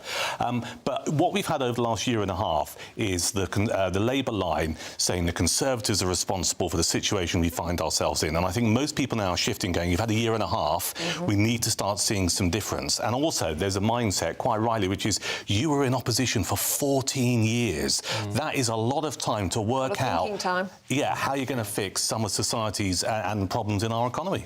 Okay. That's a fair point. Duncan, thank you very much. Thank you. Right, at 17 minutes past 7, it's time for the Great British Giveaway, and the clock is starting to tick now on the chance to be our biggest cash prize winner. It's £85,000. It could be yours. Here's how you enter. Just 3 weeks left to grab your chance to win our biggest cash prize to date. A whopping £85,000 in cash could be yours. Cash to spend on anything you like. That's like having over £7,000 extra in your bank account each month for the whole of 2026. And remember, that £85,000 is totally tax-free, which means you get to keep every single penny of it. You have to hurry though, as lines close on the 30th of January. For another chance chance to win £85,000 cash. Text cash to 63225. One entry costs £2.50 plus one standard network rate message. Or text bonus to 63225. 5 entries cost £5 plus one standard network rate message. Go to gbnews.com/win. Entries start at £2.50. Call 0903 686 3232. Calls cost £2.50 plus your network access charge. Or post your name and number to GB18 PO Box 8690 Derby DE1 9TT. UK only. Entrants must be 18 or over. Lines close at 4 p.m. on the 30th of January. The winner may be contacted live on GB News week commencing 9th of February. Please check the closing time if listening or watching on demand. Good luck. Just a reminder, we do want to see your Storm Gerretti pictures this morning, so do let us know if you're waking up to snow this morning. We've got wind and rain. You might have even lost power. Do let us know, gbviews@gbnews.uk. If you send in your pictures and your videos, we're going to try and share as many as we can throughout the programme this morning, aren't we? Yes, we are indeed, but now let's see what is actually happening with Alex Deakin. Expect warm spells with the odd rude interruption. Boxed Boilers sponsors the weather on GB News. Morning, time for your latest weather update from the Met Office here on GB News. Not quite the calm after the storm. Storm Gerretti is slowly clearing away, though, through the day today. Still pretty wet and pretty cold across parts of the east. Still a number of Met Office warnings remain in place for snow and ice and some heavy rain across parts of eastern England too. Feeling pretty grotty in these eastern areas where a mix of rain, sleet and snow will continue to fall, accompanied by a pretty chilly wind. A further covering snow possible in places. A few wintry showers coming into Wales, but generally things improving and calming down here. Many areas across northern England, central Scotland will be dry, but still pretty cold in most parts. Temperatures may get to 7 or 8 in the southwest. Across Scotland, temperatures getting a few degrees above freezing. Still a few wintry showers, but as I say, many places here will have a largely dry day. Not much to melt the snow that's still lying, however. Things turning clear and frosty across Northern Ireland quite quickly through this evening, so again could turn icy. Still a few wintry showers over the hills and mountains of Wales, and still pretty wet across these eastern counties of England. Really cold as the rain, sleet and snow continues to slowly pull away here during the evening. As it does so, everything could freeze up overnight, so a continued risk of ice on untreated surfaces. Generally clear skies, though, across this central slice of the country, allowing temperatures to dip down to freezing, certainly a few degrees below in rural spots, especially where there's snow lying on the ground. Now, for many, Saturday is an OK day, certainly the driest and brightest of this current spell. Not completely dry, still be some showers feeding into parts of Wales with snow on the hills and mountains. 1 or 2 showers still perhaps across eastern parts of England and northern Scotland. But for many, Saturday is going to be dry and bright. There'll be some sunshine, but still on the chilly side with temperatures in many places not much above 3 or 4 Celsius. Bye for now. Expect warm spells with the odd rude interruption. Boxed Boilers sponsors the weather on GB News. Exciting news. Every Friday, my Patrick Christie's Tonight Show is going to have a twist to it. We're welcoming some special guests. You. That's right, on Fridays I'm going to be doing my show in front of a live studio audience, because this show is about you and what you have to say. It's going to be the same big debates, same big topics, same big opinions, but every Friday night at 9 p.m. you are invited to come on down to Patrick Christie's Tonight to be a part of the action. Only on GB News, the People's Channel, Britain's news channel. Hi, I'm Michelle Dewberry, and my show is your opportunity to cut through all the noise and dive in headfirst to some robust debates. Ideas clash. Situation, isn't it? No, because the failure is you're deliberately avoiding my point. Nothing's held back. And if you think this is the end of it, wait for more. And we do not shy away from the difficult stuff. Sometimes I want to shake people and say, if only you understood. So join me on Jubes and Co weeknights at 6 p.m. only on GB News, Britain's news channel. You want to know what's really going on in the corridors of power? Labour don't know what to do with you half the time, and that makes you quite lethal in the chamber. Get behind the headlines with Chopper's Political Podcast. Join me, Christopher Hope, as I sit down with the great and the good of British politics. We'll see where this ruling takes us. These are the stories shaping our nation. Chopper's Political Podcast, available now on all platforms. Listen in, and stay ahead. From the school run to the home run, watch a new show for all of Britain. He can say whatever he wants. A straight-talking show where all voices are heard. And, you know, when are we going to stop talking about smashing the gangs and actually do it? With the stories that matter from every part of our country. There's a bit of a crash landing there for your Chancellor. Bold, fearless and standing up for you. That's me, Martin Daubney, 3 p.m. till 6 p.m, weekdays, here only on GB News. The People's Channel, Britain's news channel. Britain was once the envy of the world, but look around. A nation that no longer knows what it is or where it's going. A country that's broken. How do we fix Britain? How do we bring it back? Friday night with Matt Goodwin at 8 p.m, only on GB News. No matter the state it's in, this is our nation. Join me, Jacob Rees-Mogg, for a genuine, honest discussion on where we have been, where we are going, and where we are with the people who set the direction. Tune in to State of the Nation every Monday to Thursday, 8 to 9 o'clock, only on GB News. Britain deserves a newsroom that puts the facts and your voice first. Well, and that's what you get on GB News. Lively debates, lively conversation. And we're not afraid to hold power to account. And each other. So join me, Andrew Pierce. And me, Miriam Gates, for Britain's Newsroom, weekdays from 9:30 on GB News.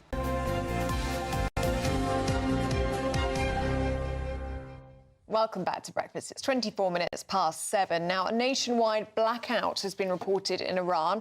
It's amid these large anti-government demonstrations that have entered their 12th day. Well, the protests have so far spread to 100 cities and towns across all 31 provinces. We think at least 34 people have been killed and 2,000 arrested. Well, earlier on the Late Show Live, the principal deputy spokesperson for the Department of State had this to say on why tensions have escalated. This is something they brought on themselves. You have seen many, many years of a regime in Iran that ignored the well-being of their own people, spent all this money on a nuclear program that was obliterated by President Trump, on ballistic missiles, on funding terrorism across the region, but didn't spend it on basic infrastructure. What we're seeing here are protests about water, food, and energy, basic necessities, and it's something that's completely organic. Let's talk to Defence Editor at The Standard, Robert Fox. Robert, good morning to you. What is our understanding of what is happening in Iran at the moment? Well, as you say, it's spread throughout the country. And it dipped a little bit at the beginning of the week, but now on the 12th day, it is getting worse. And this is going to be a critical day because, of course, it's a holy day, it's a day of prayer. And it's going to be very interesting to see, perceive and hear what the Ayatollahs say. Are they going to just remain stum and not say much and hope that the enforcement forces, who are very scattered now, and there are reports of some police either going back to barracks or going over to the demonstrators. Those reports are coming from closer to the west, closer to the Gulf itself, from places like Bandar Abbas, Abadan, and so on. But as you say, the critical thing is the blackout at the moment.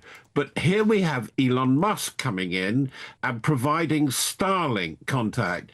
It is at a tipping point. There have been demonstrations throughout the regime of the Ayatollahs, particularly big ones in 2009. And at the beginning of these demonstrations and street protests, it was thought that it would be the same again. They would blow up again, there would be a tough crackdown, and that would be it. But now it has got new life. And as I said, today and the next 2 or 3 days were absolutely decisive. Robert, do you think that this could be the end of the Iranian regime? Is it on the brink of collapse, or is this like protests that we've seen before that go on for a number of days and then they fade away again? Well, I've been talking to people who do have contacts in Iran or who've had contacts earlier in the week, and they're divided. They started first with that. No, there isn't that much difference because what's going to replace the rule of the Ayatollahs and the Iranian Revolutionary Guard Corps, the IRGC, who are largely responsible for this, by the way. We heard the State Department spokesman on your late show last night, but it's actually that this group the IRGC have looted the economy. They go around looking like conspicuous fat cats, and that's part of the business, because this began not with student protests, not with human rights. It was the collapse of the real, now 1.4 million to the dollar, and it was the bazaar. And the bazaars have been burning, and that's why from the starting out in Tehran, it has really come back. The big focus again is in the capital. And I agree with what the guesswork is. It does look different.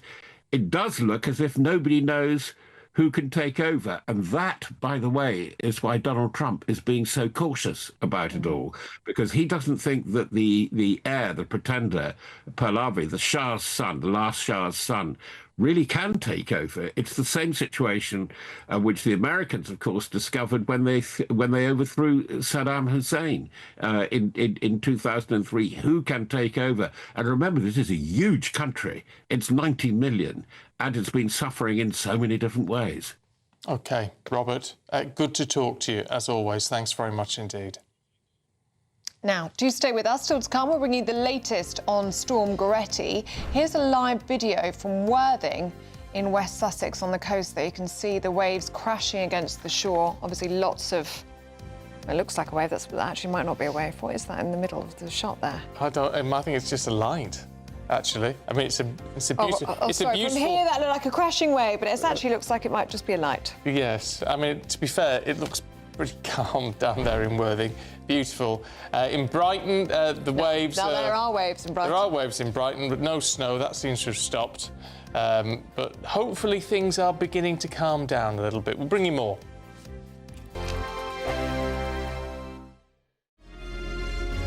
Thank you for making us Britain's #1 news channel. Together, we have built something truly extraordinary.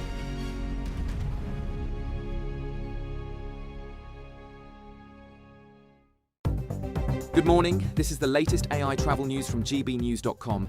The A9 is restricted both ways at Slough Summit because of a broken down vehicle. In Wales, the A483 is shut in both directions from Crossgates to Newtown after unstable trees at Llanbadarn Ffynedd, also affecting the A470 near Langurig. On the M1 northbound in Derbyshire between junction 28 and junction 29, a crash has closed 3 of 4 lanes, with delays of around 30 minutes. The A30 in Cornwall is closed eastbound between the A394 and the A3074. And on the trains, Avanti West Coast and Chiltern Railways warn Storm Gerretti may impact your journey. For more travel news, go to gbnews.com. Bowl. They are under no illusion. Ray. Are you a human trafficker? Boundless. I've had enough of the nonsense, and I'm not afraid to say it. Don't get us on the BBC. Every weeknight, I tear through the headlines. The smell of gasoline. Should we be worried about it? From Westminster madness to cultural war chaos. What I'm going to do now is they are throwing things out the car as we speak. Get ready, Britain. Here we go. Patrick Christie's tonight, weeknights from 9 p.m, only on GB News, Britain's news channel. Hi, I'm Michelle Dewberry, and my show is your opportunity to cut through all the noise and dive in headfirst to some robust debates. Ideas clash. Situation, isn't it? No, because the failure is... You're deliberately avoiding my point. Nothing's held back. And if you think this is the end of it, wait for more. And we do not shy away from the difficult stuff. Sometimes I want to shake people and say, if only you understood. So join me on Jubes & Co weeknights at 6 p.m, only on GB News, Britain's news channel. Do you trust what you're being told? Good, because neither do I. Those are just facts. I'm Alex Armstrong, and on my show, we'll expose the spin. Well, I want to answer that, because you didn't let me last time, because you always speak over me. The broken promises. To deny that is denying the truth. And the hypocrisy. We can allow. You think we can allow? Politics, policy, parliament. Nothing is off limits. No sugarcoating, no fear of offence, just the truth laid bare. Tune in every Saturday and Sunday at 9 p.m. for Alex Armstrong Tonight, only on GB News, Britain's news channel. Britain deserves a newsroom that puts the facts and your voice first. Well, and that's what you get on GB News. Lively debates, lively conversation. And we're not afraid to hold power to account. And each other. So join me, Andrew Pierce. And me, Miriam Gates, for Britain's Newsroom, weekdays from 9:30 on GB News.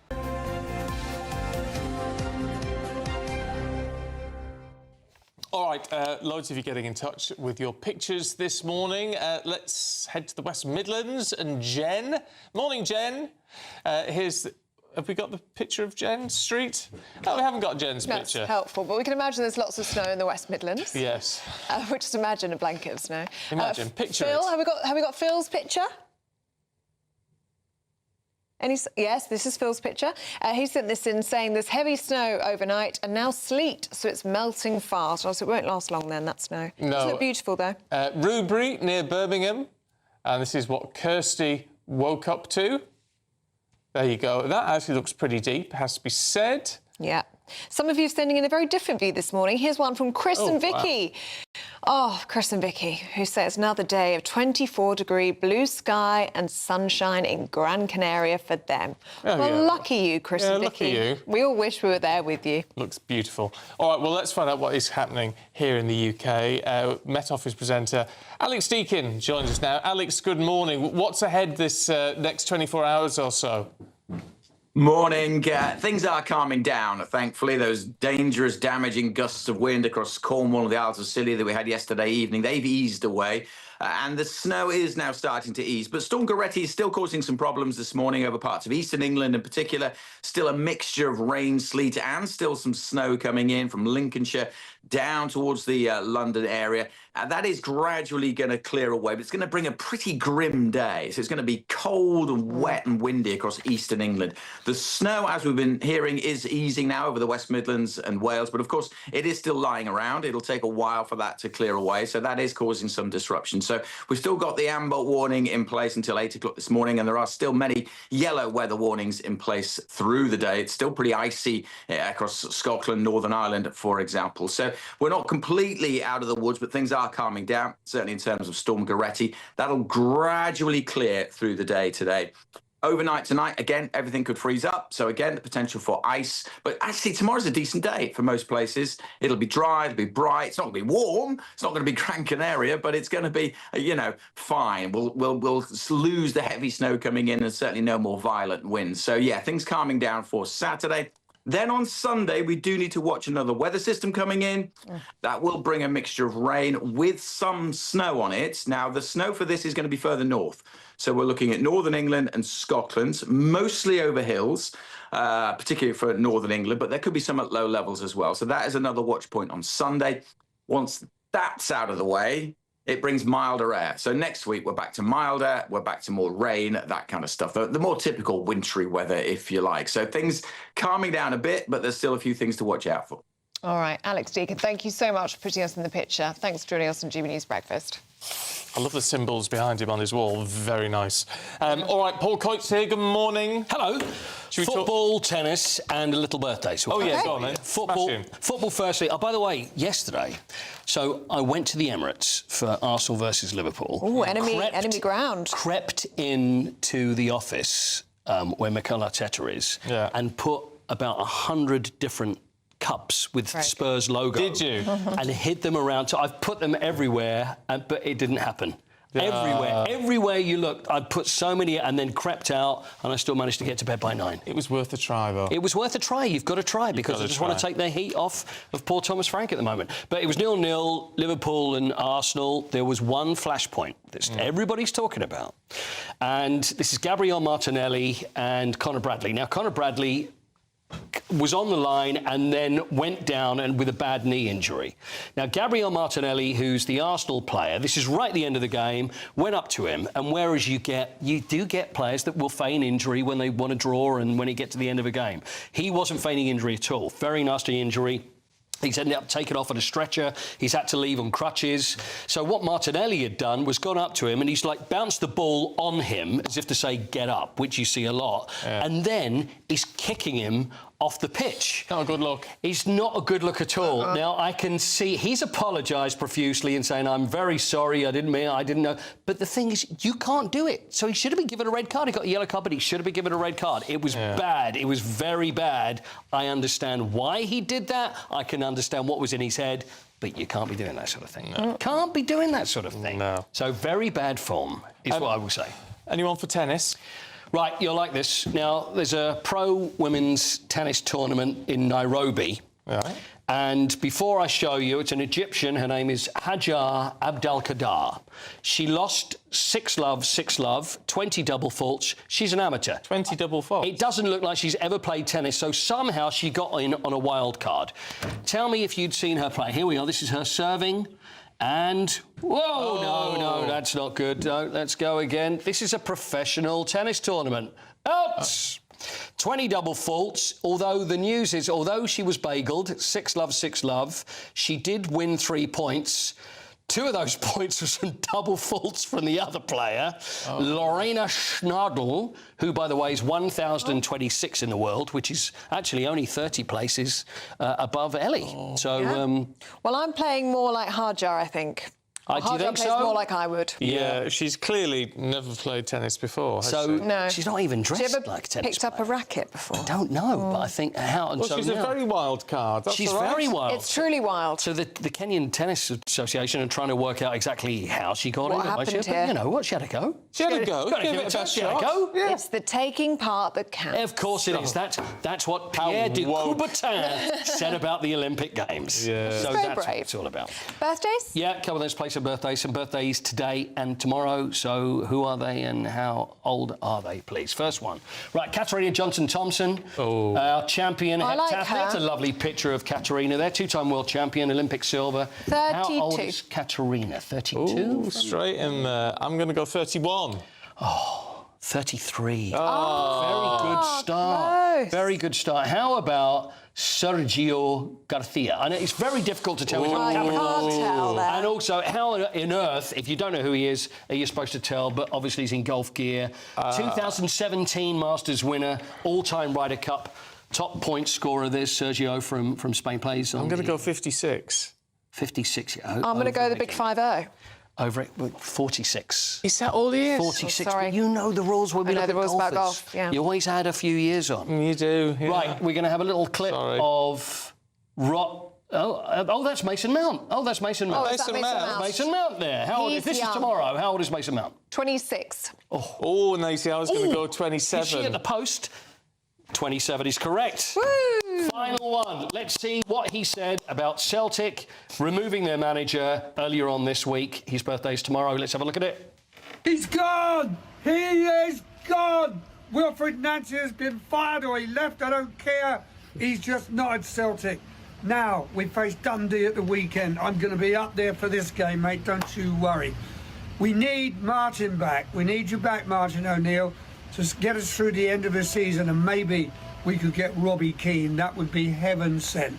Right now, I'm going down the pub to celebrate. It's Rory comes, see a Rod off down the pub. It's his birthday, so we'll be watching Celtic Dundee on his birthday tomorrow. How old is Rod?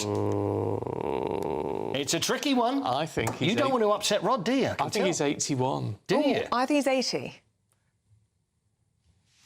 2-0. 81 on the money. Good. Happy birthday, Rod. Have a lovely birthday. Very good. Happy And he's birthday. got Martin O'Neill back as well. So He could be manager. He's got a lot of opinions. He doesn't look 81, does Be he? good. Doesn't look 81. Oh, good on him. He's a rock star, they don't. Well, he is Oh, exactly. They just don't. All right. Cheers, Paul. Thank you. Now, do stay with us. Still to come on Chopper's political podcast this week. Fraser Nelson has been telling Christopher Hope about how Labour can win the next election. Find out what he said next with Mike and Scarlett. They're going through the papers with us in just a few minutes. First, so here's your European forecast. Can't wait to get in that sea. Lovely and warm. Just like the feeling of having great travel insurance. All Clear Travel Insurance sponsors GB News Travel Destinations Forecast. It's not much warmer across the Mediterranean compared to the UK at the moment, thanks to a brisk wind, which is bringing plenty of showers to Greece and Croatia during Saturday. Certainly some snow over the mountains across the southeastern corner of Europe. Some snow over the mountains of Italy as well. Further north across Italy, some sunshine, largely fine conditions for Spain and Portugal. Snow over the Pyrenees and generally sunny spells in the Canaries. That'll continue into Sunday and Monday. All Clear Travel Insurance sponsors GB News Travel Destinations Forecast. Britain was once the envy of the world. But look around. A nation that no longer knows what it is or where it's going. A country that's broken. How do we fix Britain? How do we bring it back? Friday night with Matt Goodwin at 8 p.m, only on GB News. Good afternoon, Britain. Weekdays from midday.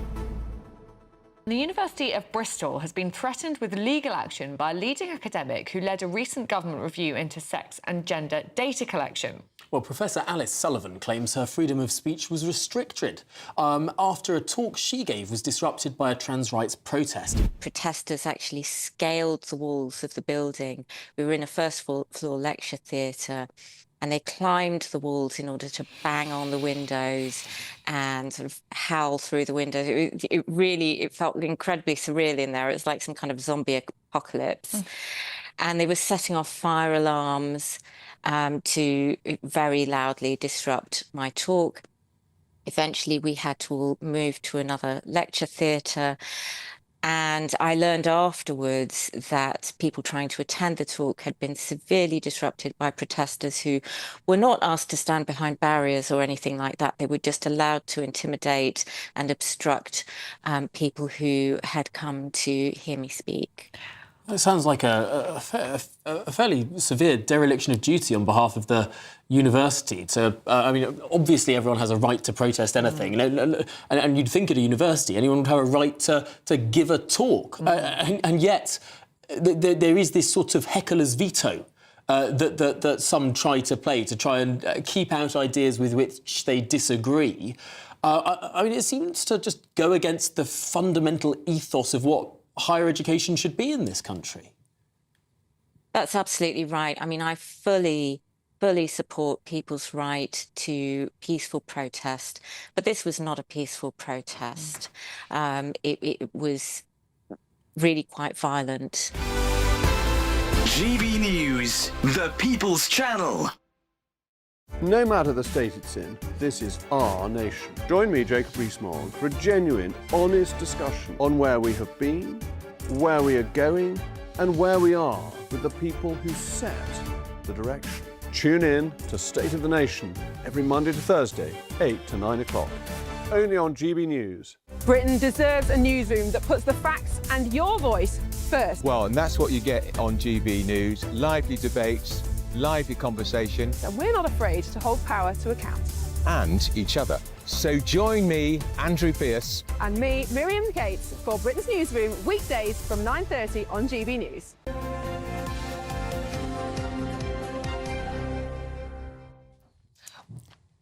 Welcome back to Breakfast. We're going through the papers with journalist Mike Parry and former Labour advisor Scarlett Maguire. Morning, you two.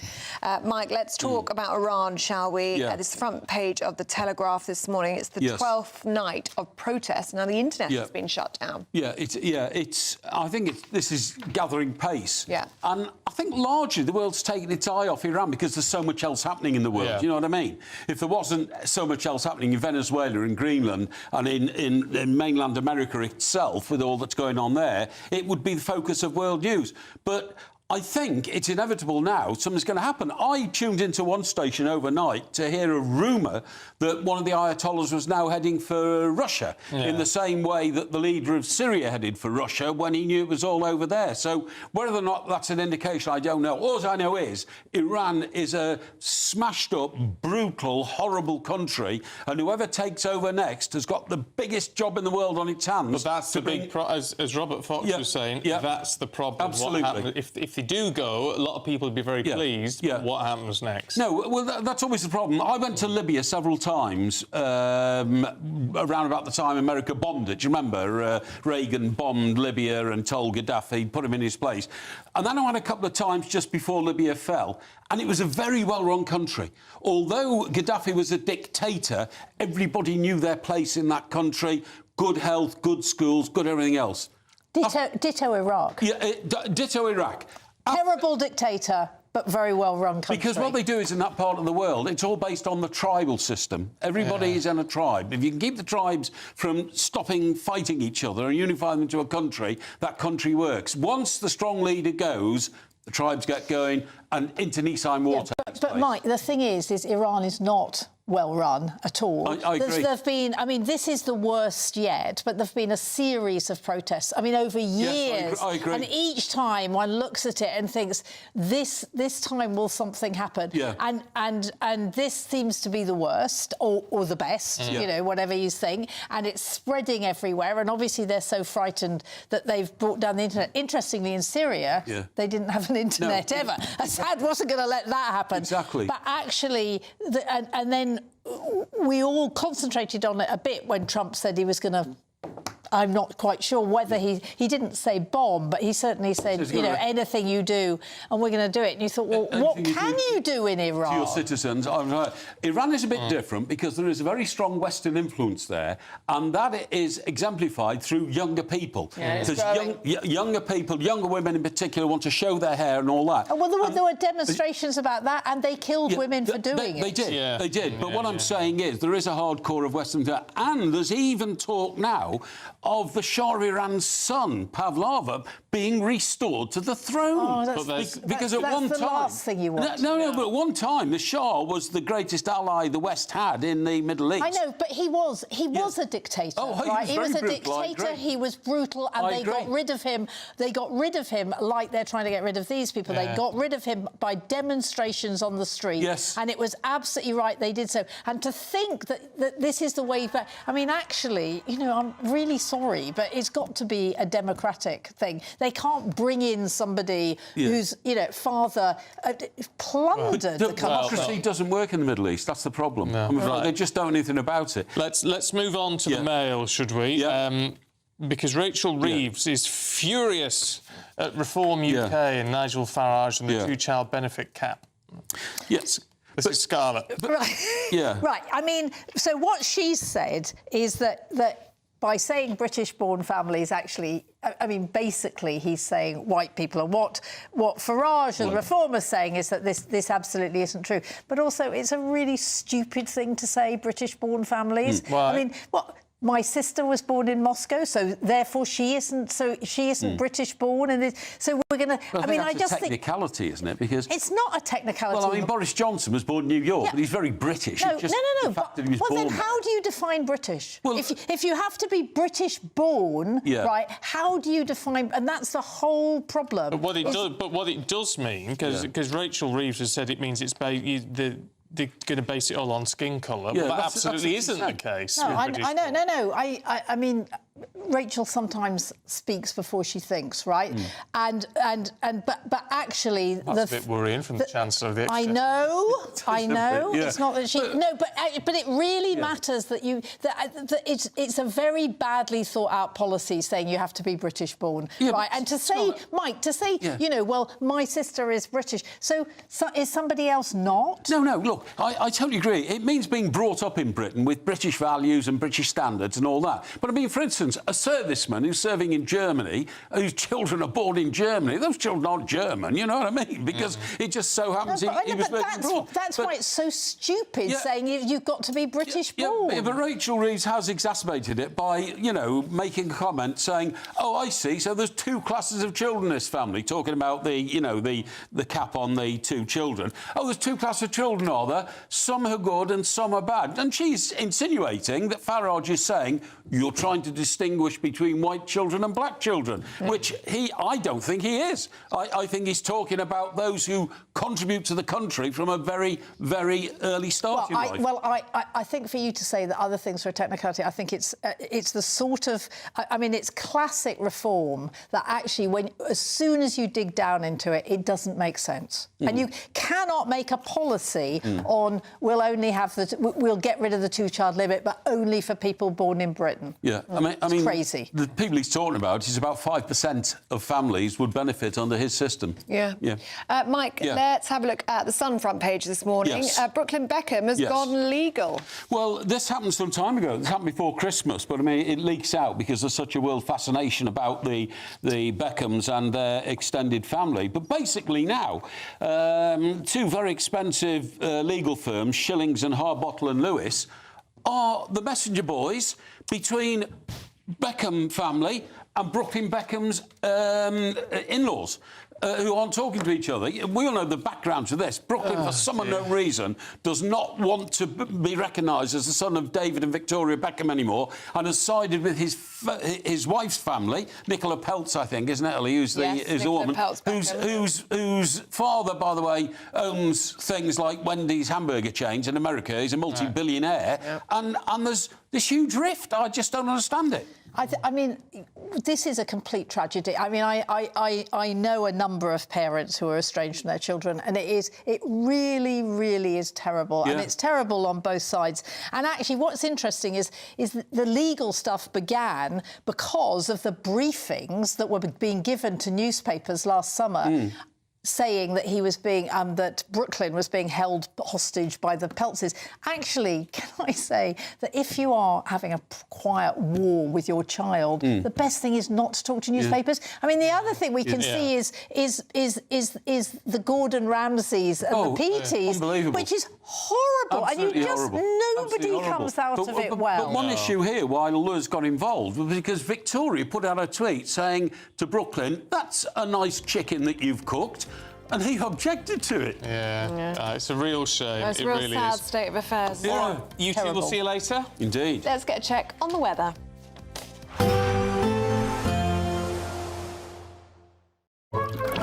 Warm and cosy, with a chance of zero visibility. Boxed Boiler sponsors the weather on GB News.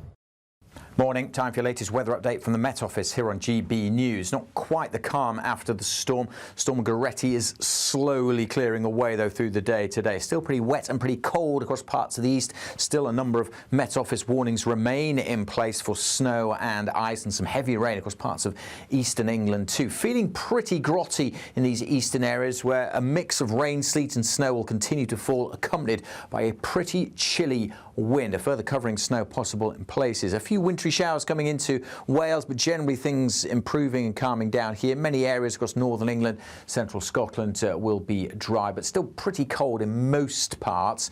Temperatures may get to 7 or 8 in the southwest. Across Scotland, temperatures getting a few degrees above freezing. Still a few wintry showers, but as I say, many places here will have a largely dry day. Not much to melt the snow that's still lying, however. Things turning clear and frosty across Northern Ireland quite quickly through this evening, so again could turn icy. Still a few wintry showers over the hills and mountains of Wales, and still pretty wet across these eastern counties of England. Really cold as the rain, sleet and snow continues to slowly pull away here during the evening. As it does so, everything could freeze up overnight, so a continued risk of ice on untreated surfaces. Generally clear skies, though, across this central slice of the country, allowing temperatures to dip down to freezing, certainly a few degrees below in rural spots, especially where there's snow lying on the ground. Now, for many, Saturday is an OK day, certainly the driest and brightest of this current spell. Not completely dry, still be some showers feeding into parts of Wales with snow on the hills and mountains. 1 or 2 showers still perhaps across eastern parts of England and northern Scotland. But for many, Saturday is going to be dry and bright. There'll be some sunshine, but still on the chilly side with temperatures in many places not much above 3 or 4 Celsius. Bye for now. Warm and cosy, with a chance of zero visibility. Boxed Boiler sponsors the weather on GB News.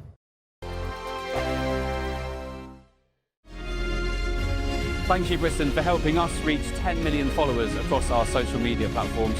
We're truly honoured to have your trust, one follower at a time.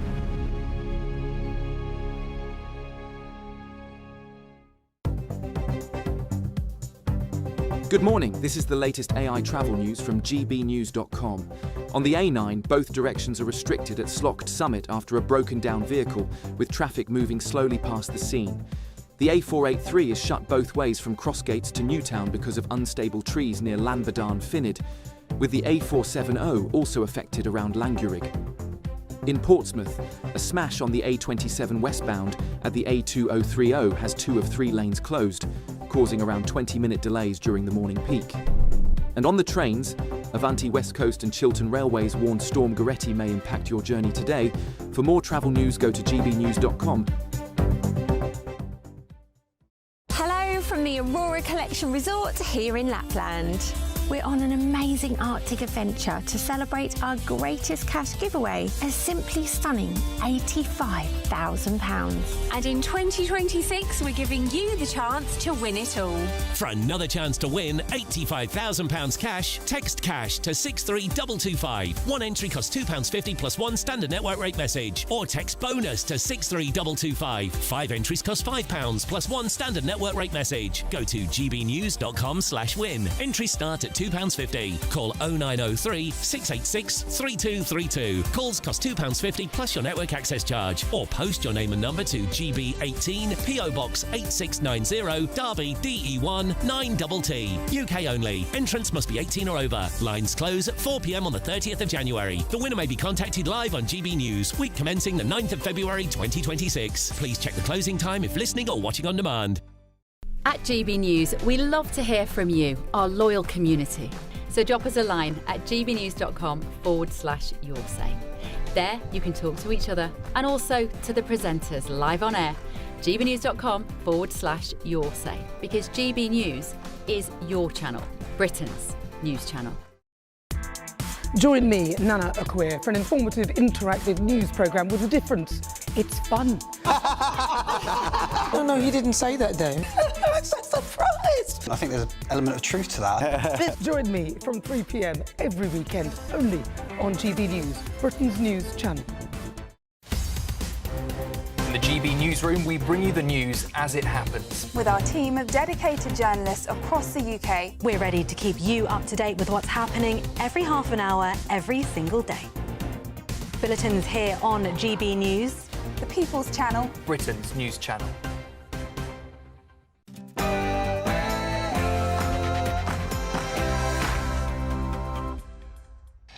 Good morning. Storm Gerretti brings snow and disruption across much of Britain. With weather warnings still in place, 100-mile-per-hour winds and tens of thousands of homes left without power.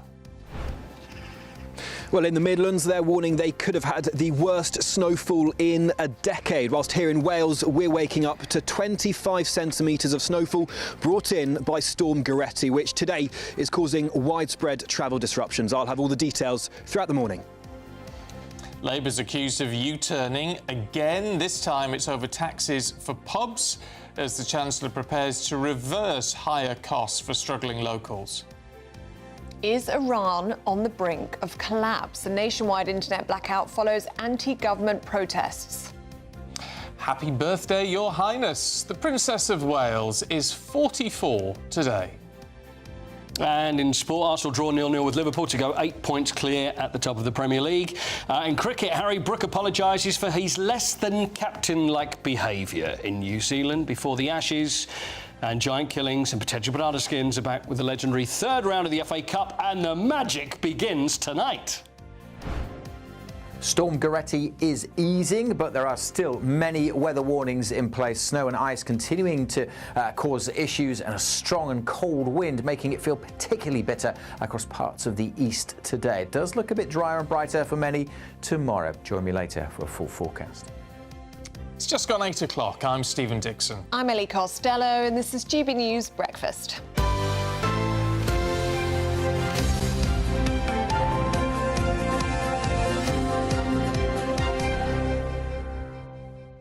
Now, what do you two make of this story when you think about Nellie and think about Rex, the dogs in your life?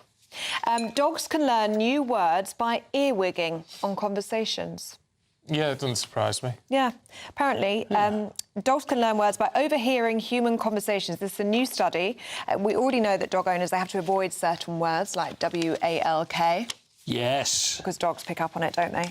But this new study says that it's as simple as if we were to hold a toy between us and say the name of the toy, the dog would know then. Yeah. Name of the toy. They're very smart, dogs. It doesn't surprise me. Some dogs are smarter than others, though, aren't they? Yeah. Absolutely, yeah. What can Rex do now? Rex is very bright. Well, he opens all the doors. No, I mean, but actually, would you tell, open the door? I mean, what was it? Turn the telly over. What's interesting He's with Rex very is that it's like he understands everything you say. It's just he chooses to ignore it most of the time. Yes. But you know that he knows what you're saying when you go, eat your dinner. eat. You're not getting any treats till you've eaten your dinner. Yeah. And you know he understands. Do you know? How do you know that he knows? Because then he'll ignore his dinner until you're then saying, right, that's it, we're going to bed now. We're going to bed, and then he'll suddenly eat his dinner. Yeah. And then what a Because treat. he knows he has to. And then he backchats like a kid. Backchats like a kid. What about Nellie? Does she understand? She does. Well, she still runs away from me still. Because Ellie being a rescue, and she loves Sue, and she loves my wife. Absolutely adores my wife. She loves Sue and your wife. And yes, and my wife. But the thing is with Ellie, and still I get close, and if it's time for a walk, sits there. And then it's all nice. Oh yeah, and then as soon as I go to straight, then off she goes again. Yeah. Now that's Nellie. That's not Sue. But to be fair, I'd be nicer to Sue than to you. Yeah, I know, but she's nice. Yeah, there you go. That's probably the reason. Yeah. It makes perfect sense. Really. Oh, bless Nellie. I just want a dog that I can just have a cuddle I told with. you need to get yourself to a rescue centre. I have and been get yourself looking. a nice. Oh, good. Well, keep us posted. Absolutely. Yeah. A nice puppy. That'd be nice. For a rescue centre, yeah, that'd be nice. Thinking about I know, I'm also in the market for a rescue. Many Tears in Wales are a fantastic charity. That's where Nellie came from, and they get a lot of dogs that are ex-breeding dogs and that need homes, and they are a fantastic charity. So if you ever need a dog and you're desperate for a dog, Many Tears. They're wonderful. Well, you go first, and I'll be in the market. Okay, fine. Good to know. Right, let's just show you one or two pictures that you've sent in. Barry has woken up to snow in Rednall in Birmingham. There's his car, you can see, covered in snow. It's going to be a bit tough getting to work this morning. It's a really good layering of snow, that. Yeah, maybe work from home today, Barry. Karen says good morning from Hooley in Surrey, where she can still see the snow coming down this morning. It's blowing a Hooley in Surrey, yeah. And Linda's in Littleover in Derby, and there it's a very snowy back garden as well. Looks like I don't know, it looks like 2 or 3 inches you've got there, if not more. There's a little over there as well. Nice blanketing, as we say. Right, should we have a look at politics at 4 minutes past 8 this morning? We're joined by Shadow Secretary for Business, Andrew Griffith. Very good morning to you, Andrew, and thank you for braving the cold there in Westminster for us this morning. Look, our top story today, we're expecting this U-turn on taxes for pubs from the Chancellor, Rachel Reeves. Will the Tories vote for the Chancellor's package of support for pubs? Will they support the Chancellor in this? Oh, goodness me, absolutely. This is something we called for on the very day of the Chancellor's budget. Just 6 weeks ago, we told her this was wrong. And it's not just pubs, it's hotels. I mean, it's restaurants. What makes a pub so wonderful is its role in the community. So it's across all of our high streets. So what she absolutely mustn't do, having listened to Conservative calls for a U-turn, is then when the patient's bleeding out in casualty, toss over a packet of plasters. It's got to be a proper U-turn. It's got to go much wider than just pubs. It's got to help all of those businesses who are so desperately affected. And I just honestly think this government do not understand, or they don't value business, the people that are getting up, going to work, trying to take risk, employ people, because it's the cumulative effect. Yes, business rates, there's some absolutely horrific percentage increases out there, but there's also the rising cost of employment, the unemployment bill, all that red tape that we've talked about before, and it came after the budget previously where she put up national insurance. So I just think, the Chancellor's credibility with business is shot. A U-turn is very welcome, good. Let's get on and do that. Let's not keep people waiting this weekend. Let's have the Chancellor come out today and say to these desperate publicans and businesses what relief is actually coming. Well, except that there's a big problem here, isn't there? In that all these U-turns, 12 we think, if we can count right, since they got into power. And it's all well and good to an extent, except how do they pay for it? Because what they're not doing is reducing spending. They're not cutting back on benefits. So actually, this is just, with all due respect, it's adding to the problem that we have in this country rather than easing it. Spot on. And if we had a government with a backbone, a Prime Minister who could lead, then we would have the government doing things like welfare reform. The Conservative Party has laid out a plan to save £23 billion on welfare, get more people off the welfare rolls and into work. That's how you really make a difference, get our economy moving. The government won't do that. They won't make those tough choices. Every question that's ever posed to them is spend more of other people's money. So that's why they've got into this hamster wheel of dreaming up more and more taxes every budget, and the burden falls on businesses, on our high streets. You can see it with the business businesses that are closing down, insolvency, the short hours, having to let people go. They don't understand business. They don't really understand how to run an economy. The only thing they understand is how to spend other people's money. And it's really time for the Chancellor to go. Andrew, we speak to so many landlords on this channel. We've spoken to a number of them in recent days and weeks, and speak to any of them, and they all say the same thing, that their problems started a very long time ago. They talk about time under your watch when business rates were rising, rising minimum wage as well, increasing costs for pubs back then. And under the Tories, between 2010 and 2024, the number of pubs that closed their door in this country were 10,000. How can you expect the public to trust you now? Well, look, I don't shy away from any of that. We had to do some things during COVID, and actually publicans benefited enormously from the reliefs that we put in place, the reliefs on business rates. But no, look, of course not everything in the world changed on the 5th of July 2024, but this government has made things progressively much worse. So we were on a improving trajectory after the difficult decisions that we had to make during COVID. We had in place permanent reliefs for retail, hospitality and leisure, reflecting the difficulties of the high street. And we certainly wouldn't have been passing the 330-page red tape unemployment bill that this government has just put on the statute book that's going to hurt every single employer in the land. So, you know, that's why we've got a clear plan. That's why we have said, funded by welfare reform, we would take 250,000, that's virtually all of the impacted pubs, hotels, restaurants, out of business rates entirely. Business rates is a really bad tax. It's a tax on the first, day you open the doors at the beginning of the year. You've not made your revenues or your profits. We understand that as Conservatives. My background was in business. I understand that more than most. We're on the side of small businesses, and we would make those changes. You said Labour don't know how to run a business. Do Tories know how to run a council? All this concern over, a second delay of local elections in May for some. We understand that. We've talked to plenty of your colleagues saying that, you do not want any Tory-led council to go for a delay. You don't believe it's democratic. So therefore, why are East Sussex and West Sussex councils, which are Tory-run, confirming that they're asking for a second delay? You should be stepping in there, shouldn't you, with your local council leaders? Oh, look, I'm not taking that. This is entirely a problem of the government's own making. Nobody asked for a local government reorganisation. All of the things that are going on in the world, the damage they're doing to the economy, the fact that as a nation we rapidly need to rearm and defend ourselves better. We need rampant reform of welfare. We need to fix the NHS. Who on earth asked for local government reform? I've been a Member of Parliament for 6 years for my home seat in West Sussex. I promise you, in those 6 years, not one person ever came to me and said, the thing we need the most is a Mayor of Sussex, the thing we need the most is to reorganise every local council in West Sussex. It's a ridiculous thing. The government should never have done it. They've never got any democratic consent. It wasn't in their manifesto, and there's no way that you can lay this at the door of anybody other than this interfering government. And if they scrapped local government reorganisation tomorrow, elections could continue as planned, or they could have taken place last year as they should have done. But this is on the government, and there's no weaseling out of that. They are the ones that, without asking anybody, came up with this reorganisation. The plan might be bad.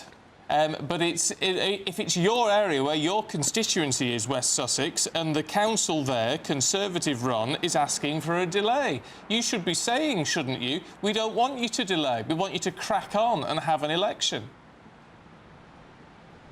Well, I'm saying very, very clearly, we don't want local government reorganisation imposed from an office in Whitehall from someone who's probably never been to West Sussex, and it's because of that interfering central government dictatorship from the centre telling everybody how their local government should be operated. I don't even know. You don't know. The government doesn't even know what the future of local government looks like in West Sussex. So how do you have elections when you don't even know what you're electing to? This is on the government. They started messing around with local government. Nobody asked for it. And if they drop their daft plans for local government reorganisation tomorrow, get on with running the country, get on with improving the economy, reforming the welfare system, then we could have elections as planned. OK, Andrew Griffith, we're out of time with you, I'm afraid, this morning, but thank you for joining us on GB News Breakfast. Oh, it'll be interesting to get your views on that. Yes. gbnews.com/you'll say. Blaming it all on the reorganisation. Well, a lot of people are saying, why reorganise? That's a perfectly valid point.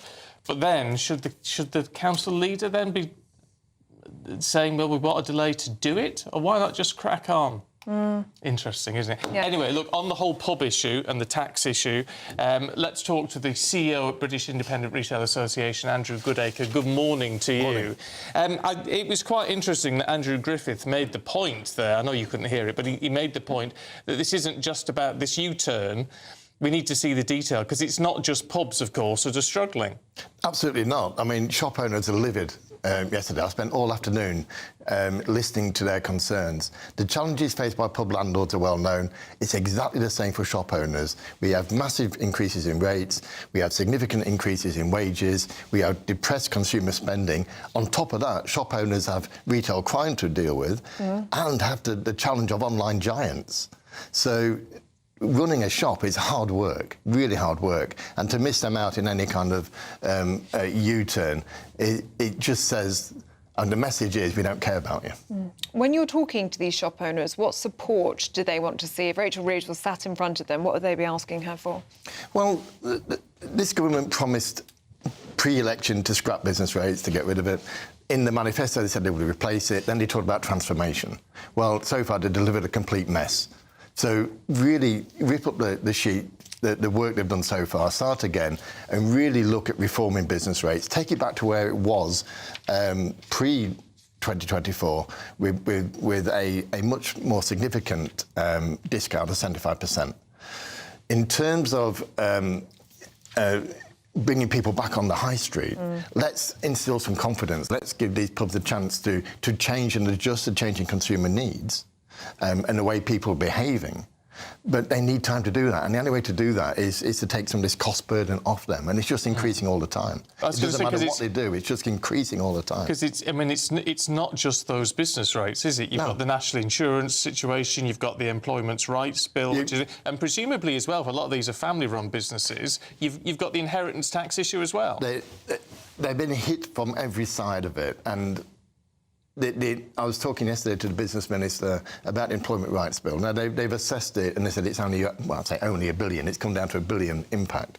But that proportionately, that will fall on the sectors that employ the most people. Retail and hospitality are those sectors that employ the most people. So the proportion of that $1 billion extra cost will fall on small shop owners again. And they'll fall foul of regulations that are not necessary for them because they're good employers, they look after their people, and people enjoy working for them. So we are tampering with aspects of their business model that are already under stress and strain and close to breaking in so many cases.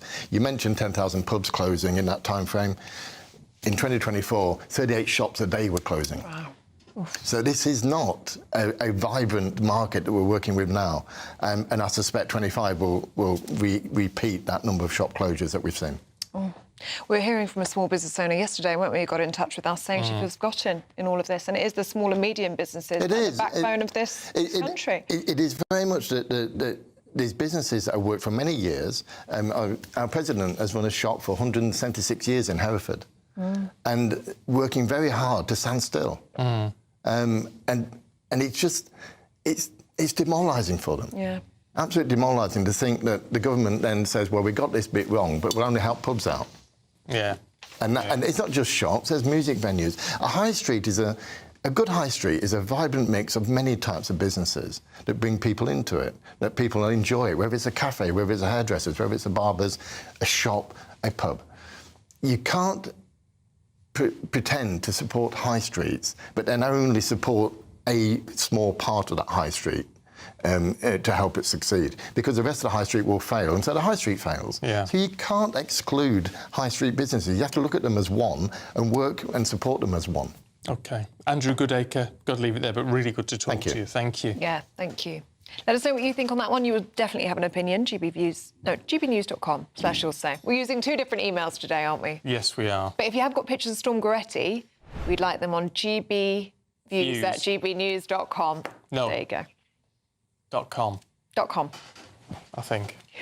Anyway, Storm Gerretti has left thousands of homes without power this morning. Winds of up to 100 miles an hour in some places overnight. Yes, an amber alert for snow remains in place for large parts of Wales, the Midlands and Yorkshire. Well, let's head to Wales, should we? Our national reporter, Will Godley, is there. What's the situation, Will? Oh, it looks beautiful, though. A winter wonderland. Yeah, well, it's a winter wonderland here, but for the residents here who can't get around and in these rural communities stranded, Ellie, it's pretty difficult to be waking up to 25 centimetres of snow here. But very good morning to you, and have a look around, because now that daylight has arrived, we're seeing some of the destruction that's taken place in this storm. Some branches have fallen off the trees here as the high winds and snowfall have caused impacts here. Not just here, though, but of course in Cornwall, where there was very record-breaking winds causing a huge amount of destruction there. A number of trees fallen, blocking roads. Authorities there working to reopen the roads there. But here in Wales, a huge amount of snow. In the Midlands, they're warning about the most amount of snowfall in a decade. But here in Wales, we're waking up to 25 centimetres of snow. Let's now speak to Paul Martin, the owner of the Forest B&B here. Paul, thanks for joining us on GB News. What are you making of this snow this morning? Well, it's quite incredible, isn't it? I've not seen it like this. Not ever, I don't think. We had a really cold winter about 15 years ago, but you didn't have snow like this, and it just seems to have come down just in a few hours. It's quite incredible. And, I mean, we're effectively stranded here. There's no access to the roads. There's a foot nearly of snow. What are you going to do? How do you feel? Well, I am stranded here now. If I thought it was going to be like this, I'd have left my car down the other end of the lane. But the lane being the shape it is, it's got a little brow. And once the tractors go over it and flatten it all down, it's going to be really icy. And you can't get over it in a normal two-wheel drive car. So, yeah, I won't be going anywhere today. So a big worry for you, but you will have time to assess some of the damage. Already we're seeing some of the branches fallen off some of the trees there. Potentially, you say, more damage around the other side of the hotel. What do you think about that? Well, I'm just going to have to pull it all away and make sure it's clear for anyone that might make it here today. Because obviously my guests have got the same situation. They're not going to be able to get along the lane or even into this part of Wales, I suppose. So, but if they do make it, they've got to get in. So I've got to move all the stuff away. And you were telling me earlier that some of the guests who had been due to stay here cancelling bookings, scared of the snow. What kind of an impact is that having on the business here, this weather? Well, obviously it's effectively closed. I'm amazed that you actually made it to me. I did have some guests staying the week, and they made a run for it yesterday afternoon. They said they were going to just get out of here, and it hadn't even started snowing at that point, so I didn't know what the fuss was about. But by the time you got here, yeah, it was pretty obvious it was quite serious. Well, Paul, thank you very much for joining us on GB News. Certainly a lot of fuss to be made here. 25 centimetres of snow here in Wales and across the country. Widespread disruption when it comes to travel. Lots of the roads here we've discovered from driving yesterday ungritted, and so for many people driving around going to be very, very tricky. National Highways warning of an amber warning on the roads, telling people to take care when they're driving because of the conditions. On the rails, it's not much better. Many rail routes are disrupted. Between Sheffield and Manchester, the line there is closed. No trains out of Cornwall until about 3 p.m. today, and other lines disrupted throughout the country as well. Some good news, though, when it comes to airports. Birmingham Airport and East Midlands Airport had been closed. Both now have reopened in the last hour, so good news for travellers there. But across the country, many parts waking up to beautiful snowy scenes like this, but knowing full well it's going to cause widespread travel disruption. OK, well, thanks for braving the snow there for us and bringing that to us here this morning. All right, should we see what's going to happen for the rest of the day? Nathan Rao is here with his crystal ball and your meteorological terms. Absolutely. What's that? I mean, it's a weather bomb. What do you call it? Explosive cyclogenesis. Yeah, that sounds good. A low-pressure system is a cyclone, and actually the meteorological term is a cyclone. And when they form, it's called cyclogenesis. And when they form very, very, very quickly and cause a big storm, it's called explosive cyclogenesis. Wow. So there you go. So that's what we saw happen last night. That's what we saw happen last night. And thankfully, Storm Gerretti is now going to ease through the day, moving through the south coast, across to the east, away from the UK. Those Met Office warnings, which are in force at the moment, will start going away during the course of the morning. They start dropping off from about 8 o'clock this morning. Still snow warnings across the northern parts of England, the central parts and Scotland for snow as we go through the day. But really the worst of the storm is going to be over. But it's left a few people with some disruption this morning, and worth keeping an eye on the warnings as we go through the morning to see that there's no disruption in your area as this storm clears. Yeah. We saw a red warning down in the southwest, didn't we? Was it last night? Has it lifted this morning? Yeah, that red warning was in place last night, and I think the impact of the storm as it was coming in, when it underwent that explosive cyclogenesis, or was expected to go through that, raised the alert that there could be quite some impact along that part of the coast, which is what warranted the red warning, which are very rare actually. They only issue them once a year. I only really see them once a year, certainly for wind. For snow you sometimes see them, but it's not something you get all the time. We always talk about weather warnings, the yellow and the amber warnings, but to see a red warning means that they're expecting some disruption, and there was this morning. Yeah, all right, Nathan, thank you very much indeed. Well, let's have a look at the forecast with Alex Deakin.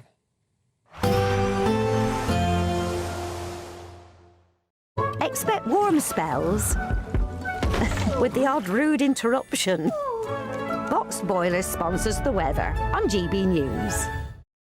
Morning, time for your latest weather update from the Met Office here on GB News. Not quite the calm after the storm. Storm Gerretti is slowly clearing away, though, through the day today. Still pretty wet and pretty cold across parts of the east. Still a number of Met Office warnings remain in place for snow and ice and some heavy rain across parts of eastern England too. Feeling pretty grotty in these eastern areas where a mix of rain, sleet and snow will continue to fall, accompanied by a pretty chilly wind. A further covering snow possible in places. A few wintry showers coming into Wales, but generally things improving and calming down here. Many areas across northern England, central Scotland will be dry, but still pretty cold in most parts. Temperatures may get to 7 or 8 in the southwest. Across Scotland, temperatures getting a few degrees above freezing. Still a few wintry showers, but as I say, many places here will have a largely dry day. Not much to melt the snow that's still lying, however. Things turning clear and frosty across Northern Ireland quite quickly through this evening, so again could turn icy. Still a few wintry showers over the hills and mountains of Wales, and still pretty wet across these eastern counties of England. Really cold as the rain, sleet and snow continues to slowly pull away here during the evening. As it does so, everything could freeze up overnight, so a continued risk of ice on untreated surfaces. Generally clear skies, though, across this central slice of the country, allowing temperatures to dip down to freezing, certainly a few degrees below in rural spots, especially where there's snow lying on the ground. Now, for many, Saturday is an OK day, certainly the driest and brightest of this current spell. Not completely dry, still be some showers feeding into parts of Wales with snow on the hills and mountains. 1 or 2 showers still perhaps across eastern parts of England and northern Scotland. But for many, Saturday is going to be dry and bright. There'll be some sunshine, but still on the chilly side with temperatures in many places not much above 3 or 4 Celsius. Bye for now. Expect warm spells with the odd rude interruption. Box Boilers sponsors the weather on GB News. Now do stay with us. Still to come, it's the Princess of Wales's birthday today. Cameron Walker is telling us more next. How old is she today, Cameron? Well, she is 44 today, Ellie. I'll be telling you all about what she's got planned for today, and I was actually with her yesterday and the Princess of Wales as they surprised NHS staff in a hospital in London. To find out more shortly. Do you trust what you're being told? Good, because neither do I.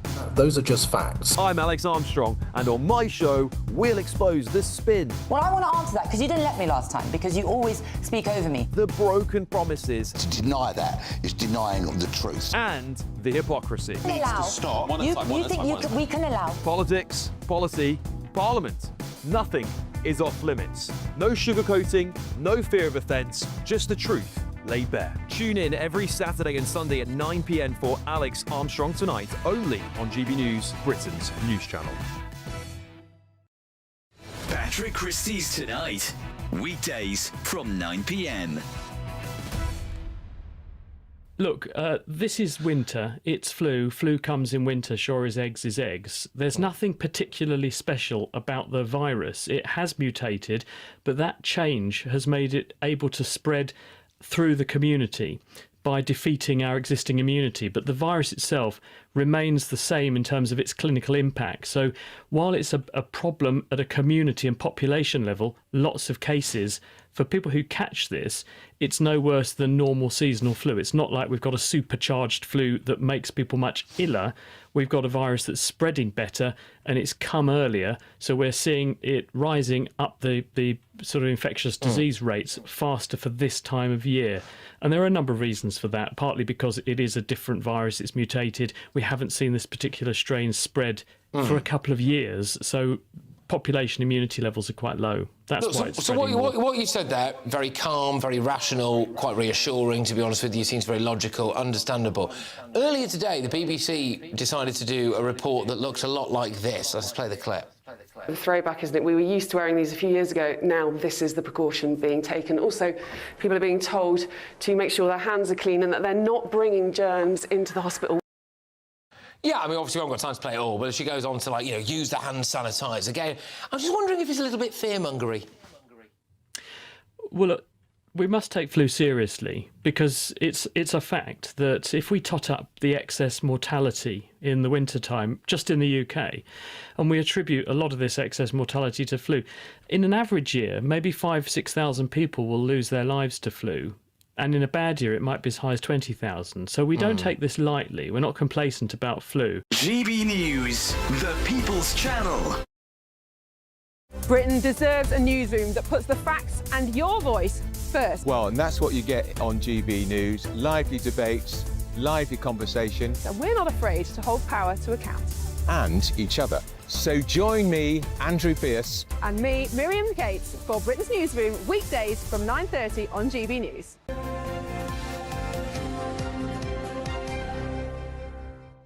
Now, the Princess of Wales is celebrating her 44th today. It's almost a year, actually, since she announced she was in remission from cancer. Well, yesterday she joined her husband, Prince William, in surprising NHS staff and volunteers at Charing Cross Hospital. Our royal correspondent, Cameron Walker, was with them. A warm surprise for those working through cold winter pressures. The Prince and Princess of Wales visited London's Charing Cross Hospital yesterday to show their support for a struggling institution. Here's Gail Scott-Spicer, the boss of Imperial Health Charity. It makes a massive difference for the staff and volunteers and the patients to feel the support of people like their Royal Highnesses at what's a very difficult time with winter pressures for all of the NHS. 2026 is going to be a good year? Prince William told health leaders the use of charities could have a far greater impact. It needs the support, it needs that kind of energy and that renewed momentum. We all applauded all the NHS for many weeks on end through COVID. This kind of feels like a bit of a moment to remind ourselves why we did all that applauding, and that actually the next stage, the next energy level into the NHS could really come from the likes of all of you around this room. Communities across Britain are supported by NHS Charities Together, which improves patients' care through funding facilities, green spaces and arts projects. It must make a big difference to you having that bit of extra there in the workforce, but also to be able to build those relationships with patients and things like that. The Prince and Princess have been joint patrons since the pandemic. Alvina, who's a volunteer, noticed it was particularly personal for the princess. Cancer has affected her thought process, and speaking with us, you could tell like she really relates to us and she appreciates what we do. But for all the buzz and excitement, a harsh reality still grapples the NHS. Hospital admissions for winter viruses remain high and bed capacity is above 90%. Here's consultant Dr. Ursula Ersinger. Things like people falling in the ice. We had a huge spike in attendances yesterday because of that. So there's all the usual pressures and obviously staff sickness and other issues within that. But we're all trying our best and soldiering on and aiming to provide the best care possible. Today, the Princess of Wales celebrates her 44th birthday. She's expected to remain out the spotlight, marking the day privately with her family. Cameron Walker, GB News in London. Well, Cameron's here in the studio now. It must have been quite a treat yesterday seeing Catherine, because she wasn't expected, was she? No, she wasn't. So we were told that the Prince of Wales would be visiting Charing Cross Hospital to show support for the volunteers and patients and staff there. And then about 15 minutes, 20 minutes beforehand, we got given a message that the Princess of Wales has decided to join her husband as well. Both of them are joint patrons of NHS Charities Together, which is kind of a conglomerate, really, of about 220 charities around the country which support the NHS as an institution with its work, which I think many people perhaps don't really understand this. You've got the NHS, which is funded by taxpayers, but then there's all these charities, which obviously are donated to, which provide kind of extra services. So what you saw in my report there was kind of art therapy in the neurological ward, and you saw some kind of physiotherapy and physical therapy for those recovering from brain injuries. And all of that is partly funded by charities, and that's what their Royal Highnesses were kind of supporting there yesterday. They started being patrons during the coronavirus pandemic, but of course the patients and the staff and the volunteers were not aware the Prince and Princess were coming. All they were told was that there were VIPs coming, and then all of us turn up with a camera crew and cameras. There's about 5 or 6 of us in the media Royal Rota that day, and then the Prince and Princess obviously walk in, and the gasps from the volunteers who clearly give up their time to help patients, and being able to sit down with the Prince and Princess, talk about the volunteering they do, and also the Prince and Princess, particularly the Princess, can really kind of sympathise with what the patients have gone through, given her own cancer journey, and that is something that the Prince actually talked about with hospital bosses at the end of the visit too, that they have that kind of shared personal experience. So it was quite a moment for those at Charing Cross Hospital in West London yesterday. Yeah, such a moment for them. Let's hope it's an easier year as well for Catherine. 2026 is set to be a good one for her. Thank you very much, Cameron. Right, still to come, Reform UK's 2028 London Mayor candidate has been announced. Excuse me. She's Leila Cunningham. She is, yes, and she's talking to us next, so don't go anywhere. But first, if you're travelling to work or school this morning, do take care because the roads are icy out there. Here's your traffic and travel update. Good morning, this is the latest AI travel news from gbnews.com. On the A9, both directions are restricted at Slough Summit after a broken-down vehicle, with delays building. In Wales, the A483 is shut both ways from Crossgates to Newtown due to unstable trees, with the A470 also closed near Langerig. On the M1 northbound, the entry slip at junction 39 remains closed. The M62 westbound around Warrington has a crash between junction 11 and junction 10, with 2 lanes shut. And on the trains, Avanti West Coast and Chiltern Railways say Storm Gerretti is impacting journeys, with disruption and cancellations reported. For more travel news, go to gbnews.com.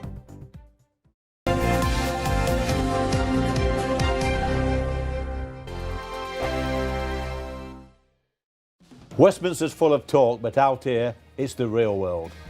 Am I allowed to talk now? No, that's it. This is where it matters, real people and real lives. That's what politics is all about. The fact is Trump made a good start, no. Straight answers, no spin, and just a couple of pints. How many fingers have I got up? About 10. So join me for Lee Anderson's Real World every Friday at 7 p.m, only on GB News. The People's Channel, Britain's news channel.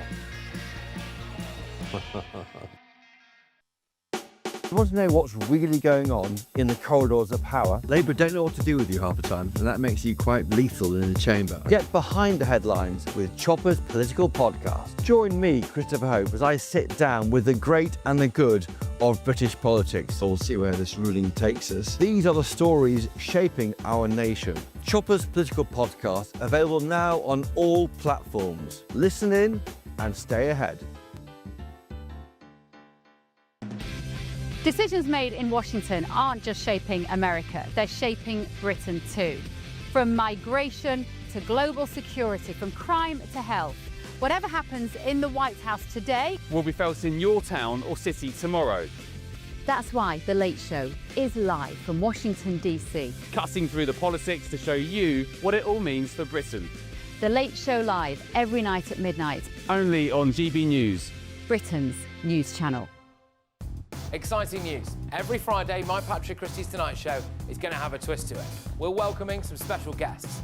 You. That's right, on Fridays I'm going to be doing my show in front of a live studio audience because this show is about you and what you have to say. It's going to be the same big debates, same big topics, same big opinions, But every Friday night at 9 p.m, you are invited to come on down to Patrick Christie's Tonight to be a part of the action. Only on GB News, the People's Channel, Britain's news channel. At GB News, we love to hear from you, our loyal community. So drop us a line at gbnews.com/yoursay. There you can talk to each other and also to the presenters live on air. gbnews.com/yoursay, because GB News is your channel, Britain's news channel. Join me, Nana Akweer, for an informative, interactive news programme with a difference. It's fun. No, he didn't say that, Dave. I'm so surprised. I think there's an element of truth to that. Join me from 3 p.m. every weekend, only on GB News, Britain's news channel.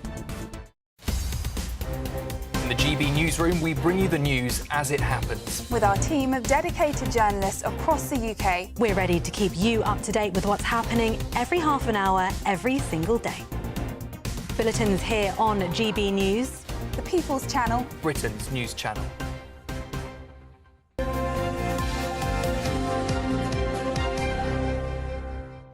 Welcome back to Breakfast. It's 8:38 and we're joined now by Reform UK London mayoral candidate for 2028, Leila Cunningham. Very good morning to you, Leila. Now, for people who don't know too much about you, you've been described, haven't you, as vigilante mum. And this would be very important, wouldn't it, when it came to prioritising law and order, which you said you'd like to do if you become London mayor in 2028. How would you tackle crime in the capital? It's about restoring trust, really, and making London safe again. I mean, we hear that there haven't been full vetting of officers. Last year, the story was that a child rapist, a man accused of raping a child, was allowed to join the Met in 2020. After a vetting panel overturned his rejection because of diversity targets. And I think this is endemic of what's going on in the Met. They've kind of forgotten why they're here. We have 32,000 officers. I don't see any of them. When you go to Oxford Street or areas which are high crime areas, I don't see any police on the streets. And so I'd like to restore visible policing, and I'd like to have a zero tolerance approach to crime. Even shoplifting, it might just cost 20, 30, 40 pounds, but it's very corrosive to the community. When you see the same person walking out, it's intimidating to the staff. It puts prices up, and I think there has been a very kind of lax attitude to crime. And we are living in a rape epidemic, knife crime epidemic, shoplifting, robbery, you name it. And frankly, Londoners shouldn't have to put up with it anymore, because the first duty of any mayor is to keep us safe. Well, yes, absolutely. The issue you've got, though, is that it's very easy to look at something that is failing and say this needs to change. It's how you implement those changes. It's how you actually achieve changes. Of course, but so Sadiq Khan has acted almost like a bystander. But he is the Police and Crime Commissioner. He sets the budget, he sets the targets, he sets the priorities. And let's not forget, while violent crime was going up, he created, specialist squads to monitor hate crime, words. And so my priority would be to task special forces to target the violent crime that matters. Knife crime, rape. I mean, rape is really, it's an epidemic. I speak to so many victims that the Met look at them and go, you know what, we're not going to go ahead with it because there's not enough evidence. And that's got to change. Women have to have trust in the police that they're going to support them in a prosecution, and that's not happening right now. So you'd have to redirect them to what they're focused on. And if the commissioner, if anyone at the top is not making that happen, then he's got to go. I mean, Mark Rowley and Sadiq Khan looked at us and said there were no grooming gangs in London, and then turned around after public pressure and said there were 9,000 that we're going to review. That's just not on. That's not acceptable. You defected from the Tories to join Reform UK last year. You've since said you don't want to see Robert Jenrick to join Reform UK. Why not, when you've welcomed a number of former Tory MPs to the party? Nigel Farage has said he's open to the idea of Robert Jenrick joining Reform. What's your problem with Robert Jenrick? What I said was it was under him that the hotels flourished. The migrant hotels were at their peak. And he must take blame for that. But it's not a decision for me who comes to the party. And if someone loves this country and wants to atone for their sins and make it better, then, you know, they can come. But for me, I do remember that Robert Jenrick was the minister when the migrant hotels were at their peak. And that's something you can't forget. That's what I said. I'm sure he's a great person in person, you know. I don't even know if he wants to defect to Reform. No, well, he certainly hasn't said anything as yet on that front. I was going to say, in terms of atoning for their sins, I mean, you've got to have people. If you're going to get votes in 2028, people have to trust you. The Times reporting this morning that 3 companies, that either which you owned or were a director of, were struck off by Companies House because you didn't file the required documents. How will you convince people that you can run a city like London when there are questions about how you've run a company? Well, they're not. So, like many entrepreneurs in my past, I've set up small companies over the years to try out, you know, different ideas, and some became inactive. And when they become dormant, admin lapses, and that happens to, you know, hundreds of thousands of dormant companies every year. There was never any wrongdoing. It was a dormant company being struck off, and Companies House routinely does that. It's designed to kind of clear dead companies out of the register. I think over 600,000. That happened to over 600,000 companies last year. And lots of people set up small companies to test ideas, side projects, and startups that never really trade in the end. And that's what happened. It's got nothing to do with trust. It's actually one of the companies I put a lot of money, lost a lot of money. I took risk with that. And I think that's something we should encourage. Entrepreneurship. Your Reform colleague, Sarah Pochin, has talking about wanting to ban the burqa. Is that something that you would agree with? I think we should ban all face coverings, yes, I do. Because I think in an open society, you shouldn't go around covering your face. And, you know, I have prosecuted women in a burqa in court, and the judge says you can't remove it. I asked the judge, can we please have her remove the burqa? I made an application, and the judge said, no, these are religious sensitivities. And I had to prosecute someone in a burqa. So I think all face coverings should be subject to stop and search or being stopped by the police. Is that, I mean, you are a Muslim yourself, aren't you? Which adds an interesting perspective to that.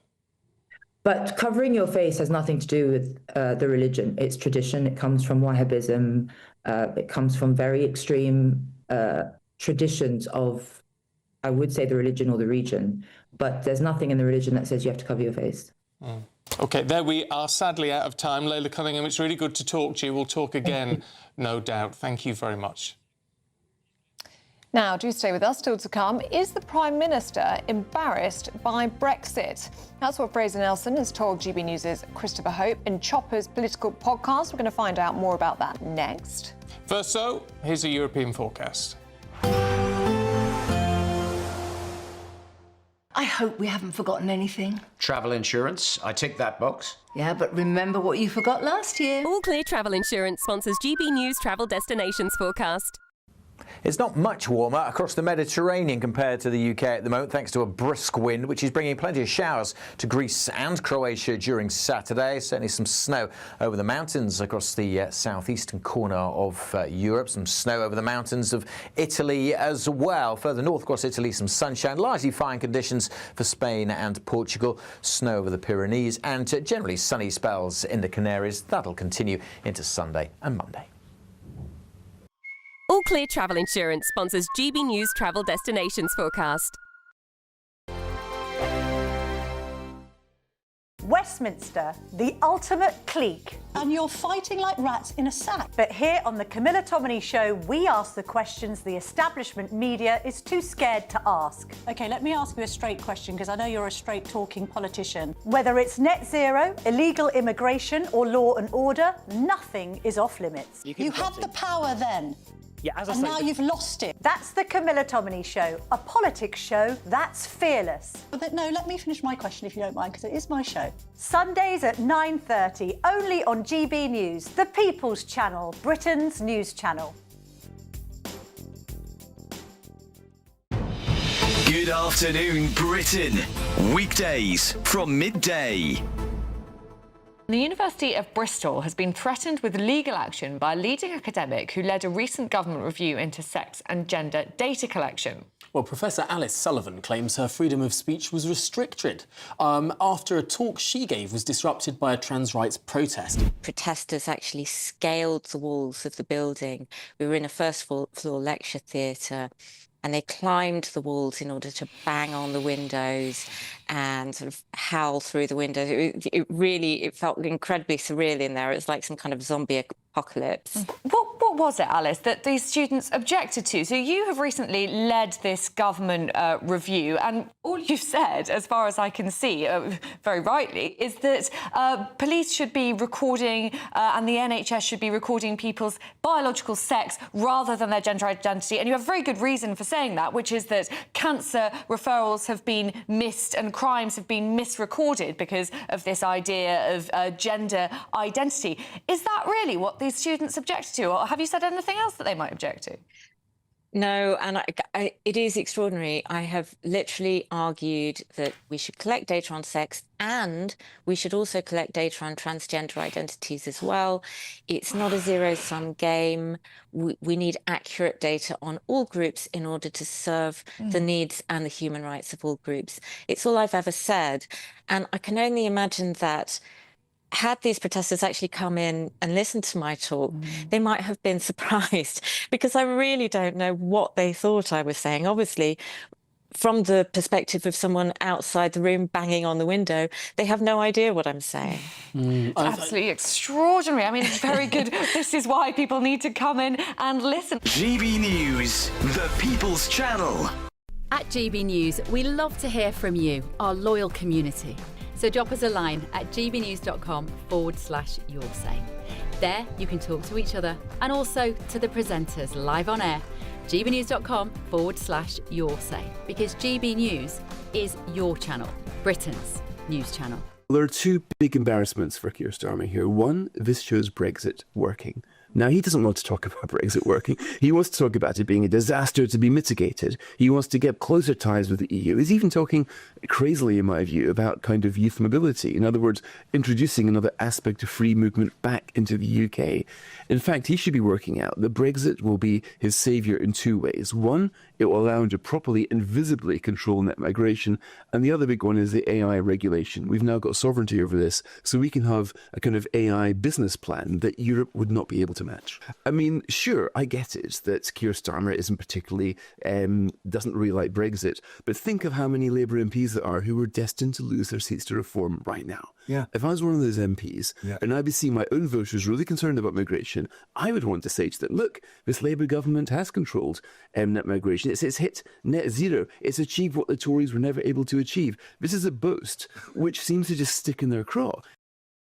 Well, there you go, at 8:50. That was Fraser Nelson on Chopper's Political Podcast. You can find it on gbnews.com or wherever you get your podcasts from. It's a good point of discussion with Mike and Scarlett this morning. What's your take on what Fraser had to say, Mike? Well, Fraser was talking about clinically how it should be a saviour for him. But, of course, the problem is Starmer wants to ally himself back into Europe. He wants a closer union with Europe, both to please his people, but because he is a Europhile himself. But it's interesting. Great story on the front of the Financial Times this morning. Push to reset EU ties excludes financial services as city shuns close alignment. Do you know that all the taxes paid in this country, about 15% of total tax revenues come from the City of London? So you can't afford to mess around with what's going on there. And they have come forward and said, we don't want to be realigned with Europe because we are better, we're unique, we're the best in the world, don't ruin it. And it looks like Starmer's taken note. Scott, do you think Fraser Nelson has a point when he says that Sir Keir Starmer is embarrassed to talk about the successes of Brexit? I don't know what Fraser... I mean, I have a lot of respect for Fraser, right, as a journalist, as a thinker. I don't know what he's talking about. I mean, he's talking about trade deals, AI. Brexit is not a success, right? What Keir Starmer is trying to do at the moment is to make a success of where we are. Brexit has cost us hundreds of millions of pounds. No, I don't agree. I'm sorry, you can't just just say that. There's no evidence of that, Scholar. No evidence whatsoever. The GDP, we are percentages down. We are not. That was an economic model that the OBR said could be up to 4%. It was never proven. No. Brexit Honestly, should be a success, but no politician who inherited it ever got on with making it a success. We didn't have to have this very tough Brexit where we came out of the customs union. And what we're trying that wasn't what people voted for. Absolutely on question was about immigration. Right, and it was about taking back control, and it was about sovereignty. Yes, but to be fair, we couldn't stay in the things like the custom union without accepting free movement. No, we can because we are talking about it, and what we're trying to do at the moment is it's not about going back on Brexit. What we're trying to do at the moment is get much closer.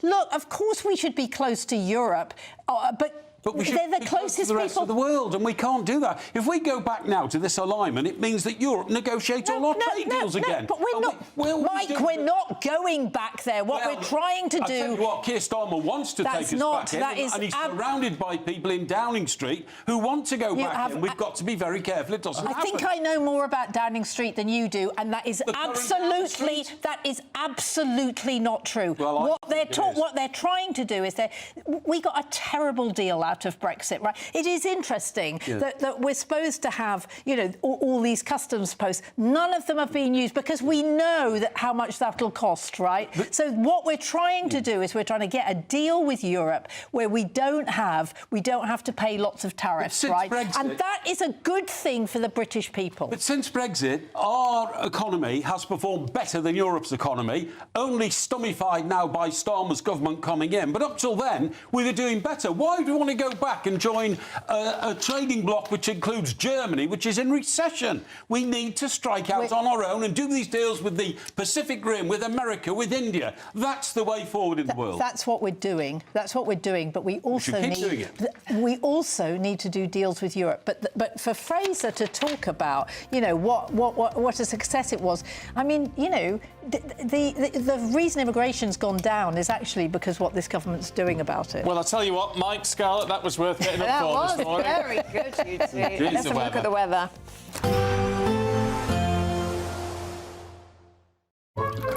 Warm and cosy, with a chance of zero visibility. Boxed Boiler sponsors the weather on GB News. Morning, time for your latest weather update from the Met Office here on GB News. Not quite the calm after the storm. Storm Gerretti is slowly clearing away, though, through the day today. Still pretty wet and pretty cold across parts of the east. Still a number of Met Office warnings remain in place for snow and ice and some heavy rain across parts of eastern England too. Feeling pretty grotty in these eastern areas where a mix of rain, sleet and snow will continue to fall, accompanied by a pretty chilly wind. A further covering snow possible in places. A few wintry showers coming into Wales, but generally things improving and calming down here. Many areas across northern England, central Scotland will be dry, but still pretty cold in most parts. Temperatures may get to 7 or 8 in the southwest. Across Scotland, temperatures getting a few degrees above freezing. Still a few wintry showers, but as I say, many places here will have a largely dry day. Not much to melt the snow that's still lying, however. Things turning clear and frosty across Northern Ireland quite quickly through this evening, so again could turn icy. Still a few wintry showers over the hills and mountains of Wales, and still pretty wet across these eastern counties of England. Really cold as the rain, sleet and snow continues to slowly pull away here during the evening. As it does so, everything could freeze up overnight, so a continued risk of ice on untreated surfaces. Generally clear skies, though, across this central slice of the country, allowing temperatures to dip down to freezing, certainly a few degrees below in rural spots, especially where there's snow lying on the ground. Now, for many, Saturday is an okay day, certainly the driest and brightest of this current spell. Not completely dry, still be some showers feeding into parts of Wales with snow on the hills and mountains. 1 or 2 showers still perhaps across eastern parts of England and northern Scotland. But for many, Saturday is going to be dry and bright. There'll be some sunshine, but still on the chilly side with temperatures in many places not much above 3 or 4 Celsius. Bye for now.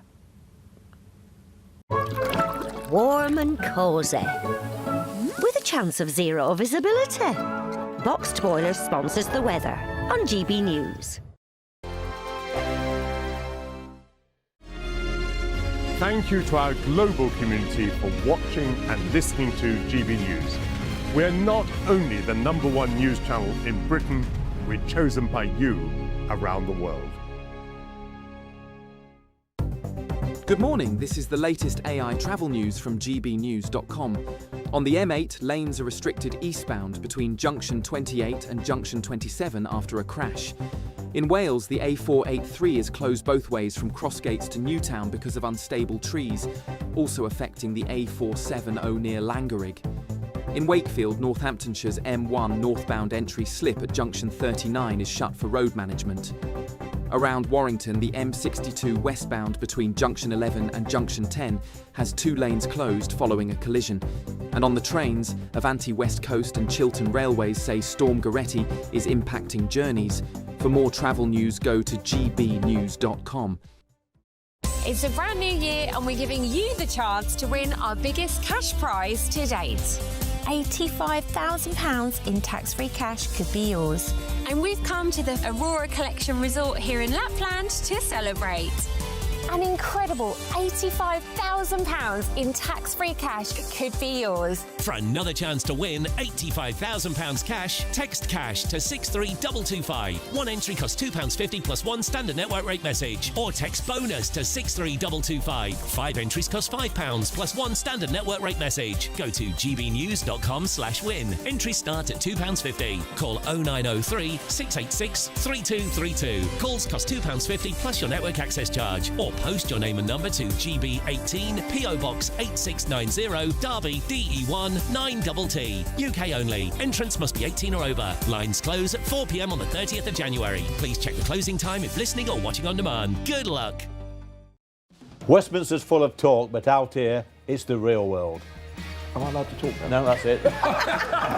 This is where it matters. Real people and real lives. That's what politics is all about. In fact, has Trump made a good start?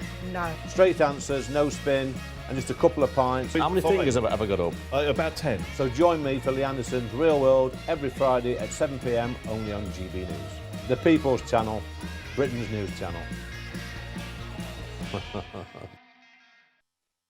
You want to know what's really going on in the corridors of power? Labour don't know what to do with you half the time, and that makes you quite lethal in the chamber. Get behind the headlines with Chopper's political podcast. Join me, Christopher Hope, as I sit down with the great and the good of British politics. We'll see where this ruling takes us. These are the stories shaping our nation. Chopper's political podcast, available now on all platforms. Listen in and stay ahead.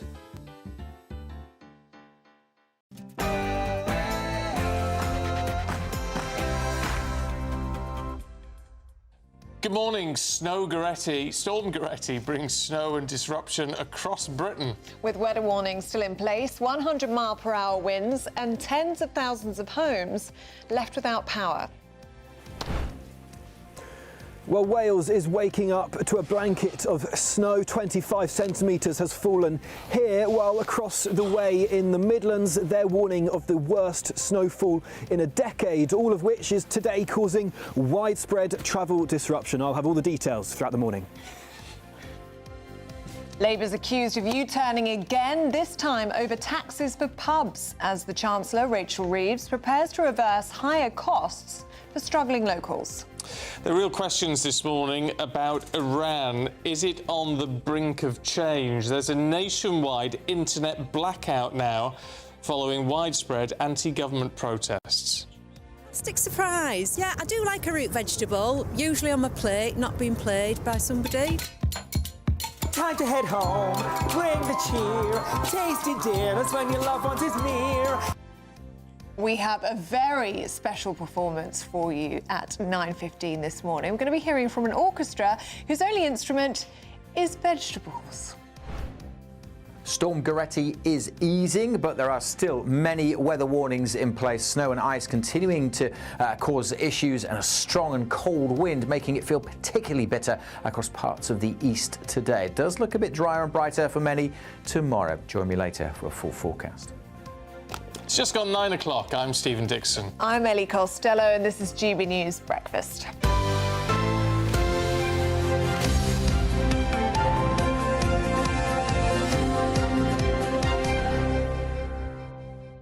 you cannot miss the performance from the Vegetable Orchestra at 9:15 this morning. They've just been rehearsing in here.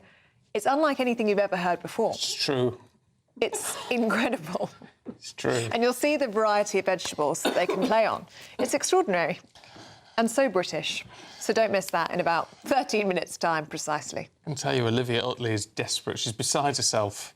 I am. And with this, I'm aren't you? going to hold up the Vegetable Orchestra. I need to rush through the politics so we can get to the Vegetable Orchestra. So that's going to be a very important performance later on this morning. Anyway, look, lots of your pictures have been coming in today. Darren sent this one in from Sutton in Ashfield in Nottinghamshire of his wintry garden view. Look at that. You can see on the furniture out there, there's a good 6-7 inches of snow, if not more, actually, that's fallen overnight with the... I forgot what the storm's called now. Storm Gerretti. Gerretti. Yes. Why is it called Storm Gerretti, Nathan Round? It was named by Meteo France. It's actually been given the name by the French Met Office, not by the UK. Yes. Oh, well, that's why it sounds so... Let's change it to George, then. Fancy and French. This peculiar snow sculpture. Let's have a look. Any sign of a snow sculpture? There you go. There you go. Wow. Jansen sent that in. If you're listening on the radio, it's a massive pair of feet. That's got to be AI. Come on. I don't know. It's brilliant. That's too good. It's too good. That's 2 feet of snow. I think Jansen's 2 feet of snow. Very good, Nathan. Yeah, I'd say that's probably AI. Sandra has sent this in from Derby, saying it's her dog Blaze. Hi, Blaze. Playing in the snow. It's the first time he's ever seen snow, and he is loving it. Is he a little sort of whippety? He does look like a little whippet. Oh, very nice. Steve's been watching from abroad. Steve, you're driving us bonkers with these pictures so this morning. in case you're listening on the radio, this is a stunning sunrise in Murcia in Spain. Absolutely beautiful. Lovely palm trees there. Red and orange skies. We can only wish, can't we? Beautiful, that, actually. Beautiful. A very different picture here, though. Storm Gerretti left thousands of homes without power this morning after winds of up to 100 miles per hour overnight. Yeah, amber alerts for snow still in place for large parts of Wales, the Midlands and Yorkshire. Well, let's head to Wales, shall we? And GB News national reporter Will Godley, who's there for us this morning. And Will was saying it looks like a winter wonderland, but it must have been a nightmare for people living in Newton in Wales this morning. Yeah, Ellie, Stephen, good morning to you. It certainly looks very pretty. You can see the hills behind me and the snow on some of the cottages. But for the hotel owner here, when I was chatting to him, he said he's totally stranded here. There's no way in or out for him because there's one country lane to get to the property here, and that is got 25 centimetres of snow on and hasn't yet been cleared by the local farmer who will be out and about today clearing that road. But at the moment, it's totally impassable. In fact, we had to walk up here this morning on foot about a mile or so in order to get here this morning. You might be able to see some of our footprints if they've not been filled in by the snow yet. And where we are in Wales, lots of snow has fallen here. There was an amber weather warning in place for snow that has just finished as of 9 o'clock this morning, but still a weather warning in place here as there is for a large part of the country, and particularly in Cornwall yesterday, where they had that red weather warning, where there was a danger to life. Very strong winds there, record-breaking winds in the Isle of Scilly, which of course throughout Cornwall caused widespread disruption, including of course a number of trees that have fallen down in that wind. And in the last few minutes, Cornish authorities today have urged anybody who are wanting to use the roads not to, and rather stay indoors today, to allow authorities to clear the roads. And it's not just Cornwall though affected by fallen down trees. You can see a number of branches have come down here where we are in Wales because of those winds, but where we are here and also in the Midlands, it's far more affected by the snow. And in fact, across the border in the Midlands, they're today warning that they could be facing the worst snow they've had in the last decade. And of course, all of that bringing travel disruption today. National Highways saying they're putting an amber alert on the roads, warning drivers using the roads to pay extra attention, not only because of the snow, but also ice as well that could be on the roads. Plus also train lines as well forecast major disruption today. Many routes not running at all, in particular the main run between Sheffield and Manchester not running today, and a number of train lines warning people not to travel today, including Avanti West Coast and cross country also saying there's going to be disruption in the Midlands area. And if you're in Cornwall wanting to get a train out, well, no trains running there until about 3 p.m. this afternoon. So lots of travel disruption today. But of course, as you can see here in Wales and other places throughout the country, the storm has now passed. Snow not falling at the moment, and that's allowed airports to clear their runways, clear their airfields. And Birmingham Airport and East Midlands Airport have both reopened operations this morning, allowing passengers to depart from there. But if you're driving, if you're on the railways today, likely to face delays and lots of disruption.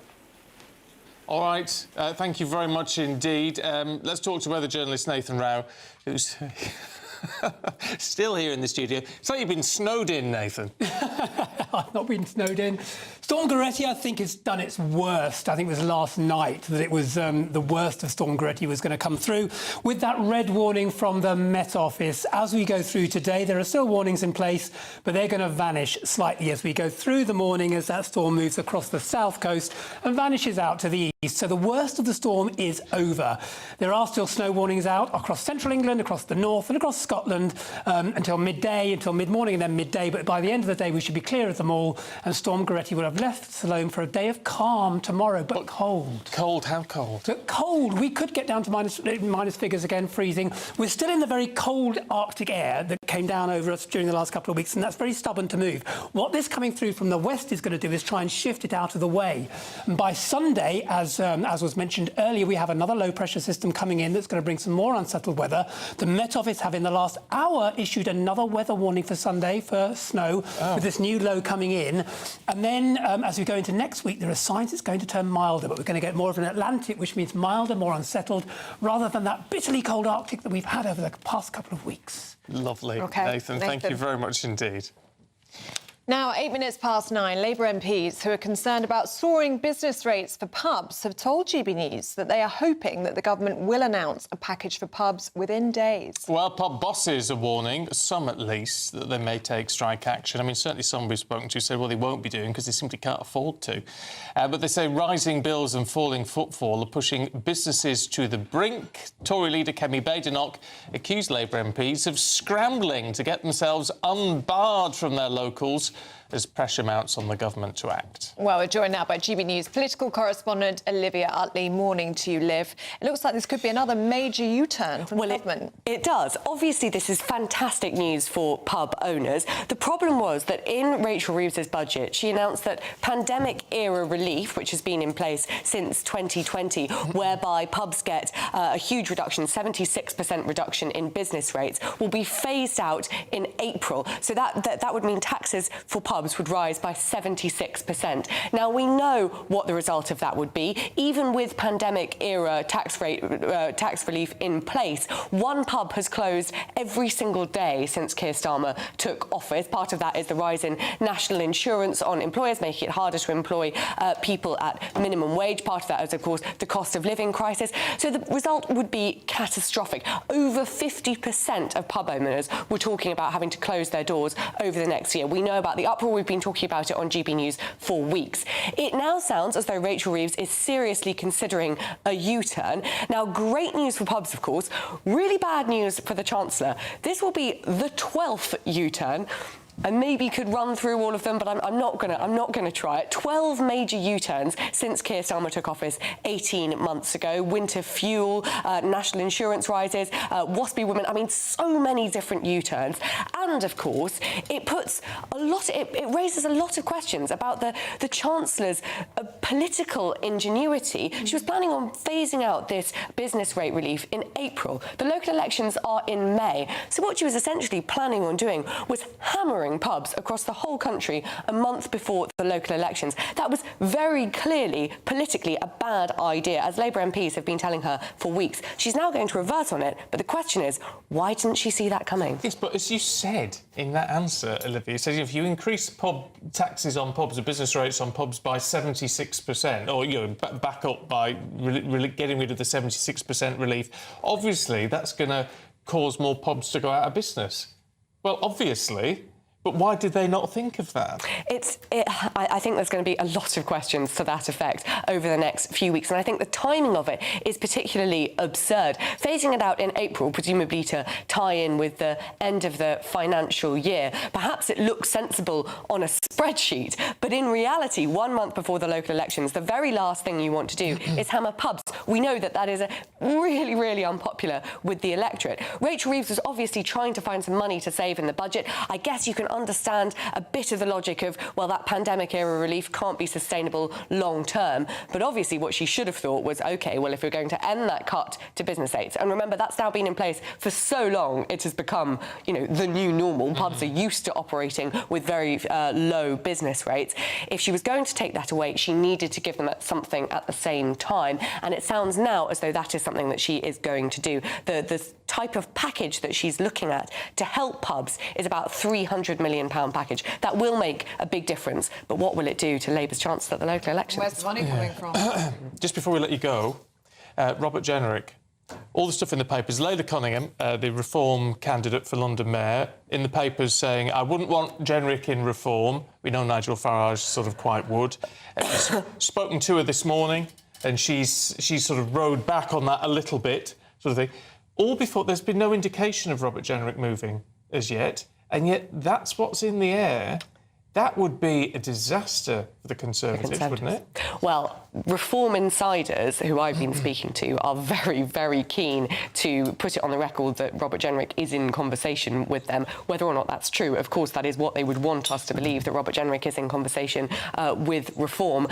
I think what might happen is, as we get closer to an election, maybe you could see Robert Jenrick shift over to Reform, and then perhaps the two parties would all be tied up together. At the moment, if you speak to Jenrick himself, he is very keen to say that he has no plans to move to Reform.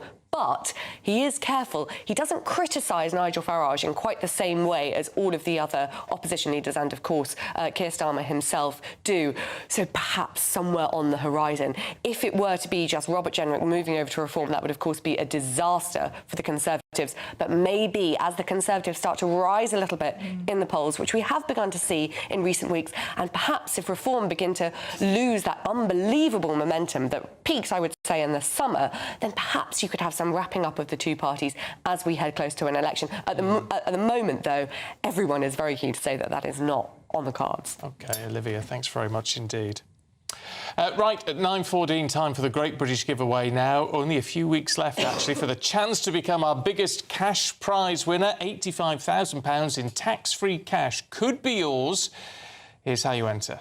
Just 3 weeks left to grab your chance to win our biggest cash prize to date. A whopping £85,000 in cash could be yours. Cash to spend on anything you like. That's like having over £7,000 extra in your bank account each month for the whole of 2026. And remember, that £85,000 is totally tax-free, which means you get to keep every single penny of it. You have to hurry, though, as lines close on the 30th of January. For another chance to win £85,000 cash, text cash to 63225. One entry costs £2.50 plus one standard network rate message. Or text bonus to 63225. 5 entries cost £5 plus one standard network rate message. Go to gbnews.com/win. Entries start at £2.50. Call 0903 686 3232. Calls cost £2.50 plus your network access charge. Or post your name and number to GB18 PO Box 8690 Derby DE1 9TT. UK only. Entrance must be 18 or over. Lines close at 4 p.m. on the 30th of January. The winner may be contacted live on GB News, week commencing 9th of February. Please check the closing time if listening or watching on demand. Good luck. Now, still to come, an orchestra whose only instrument is vegetables. Yes, you heard that right. It was a fantastic surprise. Yeah, I do like a root vegetable, usually on my plate, not being played by somebody. Time to head home, bring the cheer. Tasty dinners when your loved ones is near. And we can still hear the vegetables, can't we, in the newsroom? They're practicing. Outside practicing. Anyway, we'll give you a live performance in a moment. Decisions made in Washington aren't just shaping America, they're shaping Britain too. From migration to global security, from crime to health, Whatever happens in the White House today will be felt in your town or city tomorrow. That's why The Late Show is live from Washington, D.C. Cutting through the politics to show you what it all means for Britain. The Late Show live every night at midnight. Only on GB News, Britain's news channel. Bowl. They are under no illusion. Ray. Are you a human trafficker? Boundless. I've had enough of the nonsense, and I'm not afraid to say it. Don't get us on the BBC. Every weeknight, I tear through the headlines. The smell of gasoline. Should we be worried about it? From Westminster madness to cultural war chaos. What I'm going to do now is they are throwing things up the car as we speak. Get ready, Britain. Here we go. Patrick Christie's tonight, weeknights from 9 p.m, only on GB News, Britain's news channel.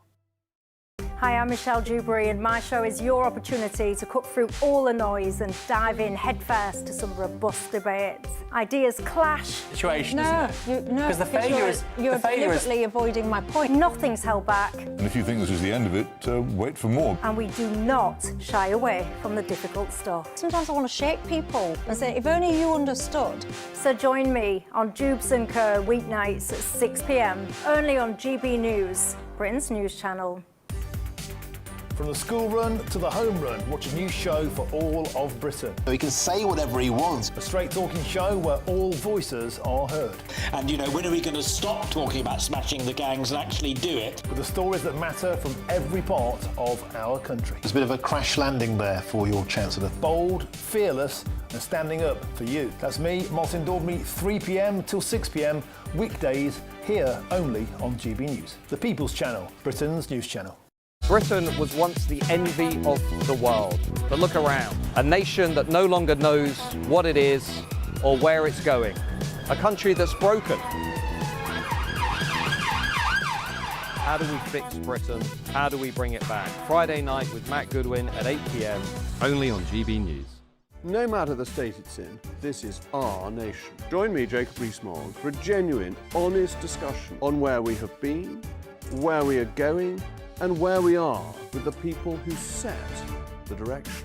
Tune in to State of the Nation every Monday to Thursday, 8 to 9 o'clock, only on GB News. Britain deserves a newsroom that puts the facts and your voice first. Well, and that's what you get on GB News. Lively debates, lively conversation. And we're not afraid to hold power to account. And each other. So join me, Andrew Pierce. And me, Miriam Gates, for Britain's Newsroom, weekdays from 9:30 on GB News.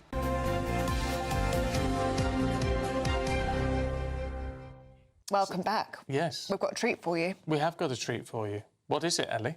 Well, have you ever heard of the Vegetable Orchestra? Well, I have. You might have seen King Charles. Yeah, we saw the King. Of course we didn't. He was playing his carrot. Well, this is the very orchestra that he played with. So should we have a listen? I think we should. That's what they can do, because believe it or not, they are playing their vegetables to make music. Take it away.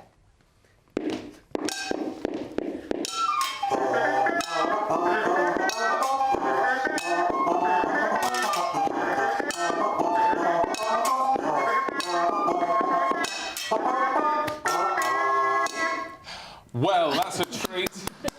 That is extraordinary. It's Becky, Patrick, Claire and Simon. Morning to you guys. Why is it... Oh, we'll just get a microphone to you. There you go. What? I mean, what is the desire? Where does this come from, Patrick? Well, we like being silly.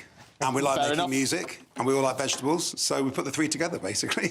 So, for people listening on the radio, what vegetables are we playing this morning? So I've got a butternut squash, Simon is playing a sweet potato, Claire has a carrot, and on the end, Becky is playing some utensils. So she's got a cheese grater, a bowl and a saucepan.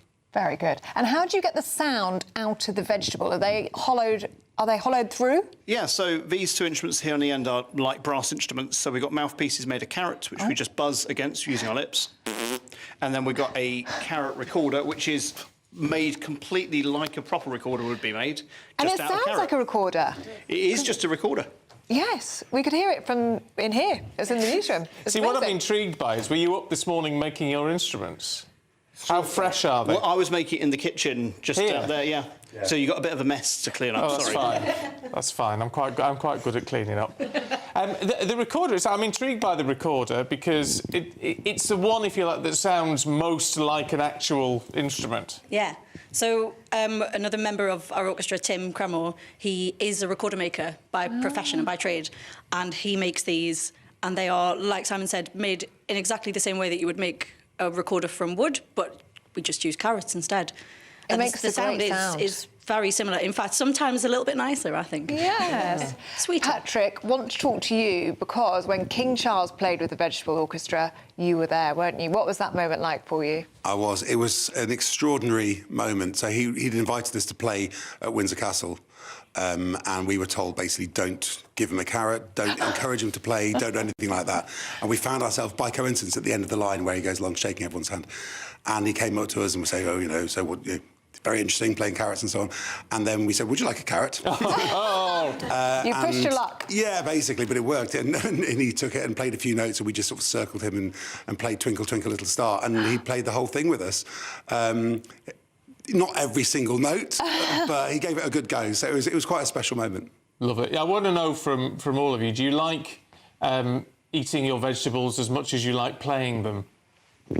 Yes, sometimes when making these instruments, we're practising at home, you know, making them. So there has been a roast dinner with carrots with holes drilled in them on the plate already. Fair enough. Fair enough. This is the most British thing I think I've ever seen. There's something about the Brits and just being silly and just having fun. Even with the cheese grater? Even with a cheese grater. Absolutely. I think as a percussionist, you get very used to improvising and making music with whatever you find around. So, yeah, it's fun. It's brilliant. It is extremely British, and we love it. It's really good to see you all this morning. Thank you very much. Thank you very much. Now, Sophie Reaper and Alex Armstrong are up next with Britain's Newsroom. But first, here's your weather.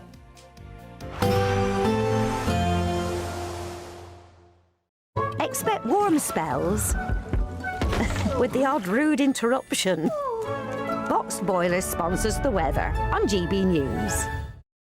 Morning, time for your latest weather update from the Met Office here on GB News. Not quite the calm after the storm. Storm Gerretti is slowly clearing away, though, through the day today. Still pretty wet and pretty cold across parts of the east. Still a number of Met Office warnings remain in place for snow and ice and some heavy rain across parts of eastern England too. Feeling pretty grotty in these eastern areas where a mix of rain, sleet and snow will continue to fall, accompanied by a pretty chilly wind. A further covering snow possible in places. A few wintry showers coming into Wales, but generally things improving and calming down here. Many areas across northern England, central Scotland will be dry, but still pretty cold in most parts.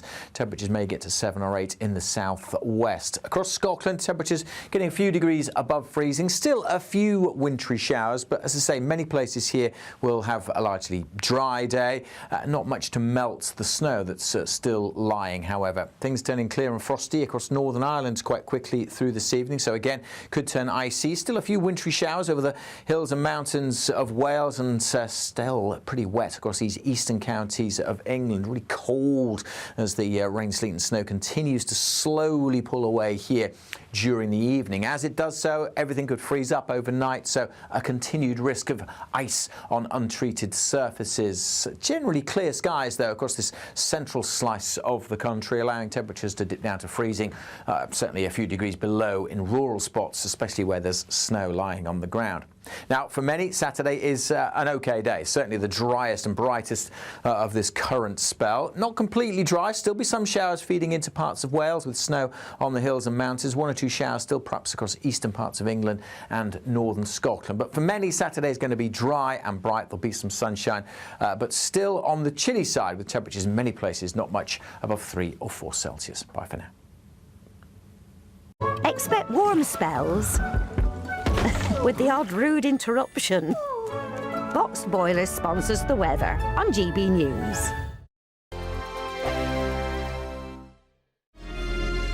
Thank you, Britain, for helping us reach 10 million followers across social media. We are truly honoured to have your trust, one follower at a time.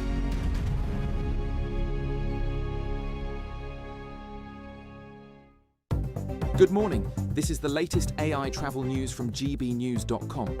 On the M8, traffic is restricted eastbound between junction 28 and junction 27 after a collision.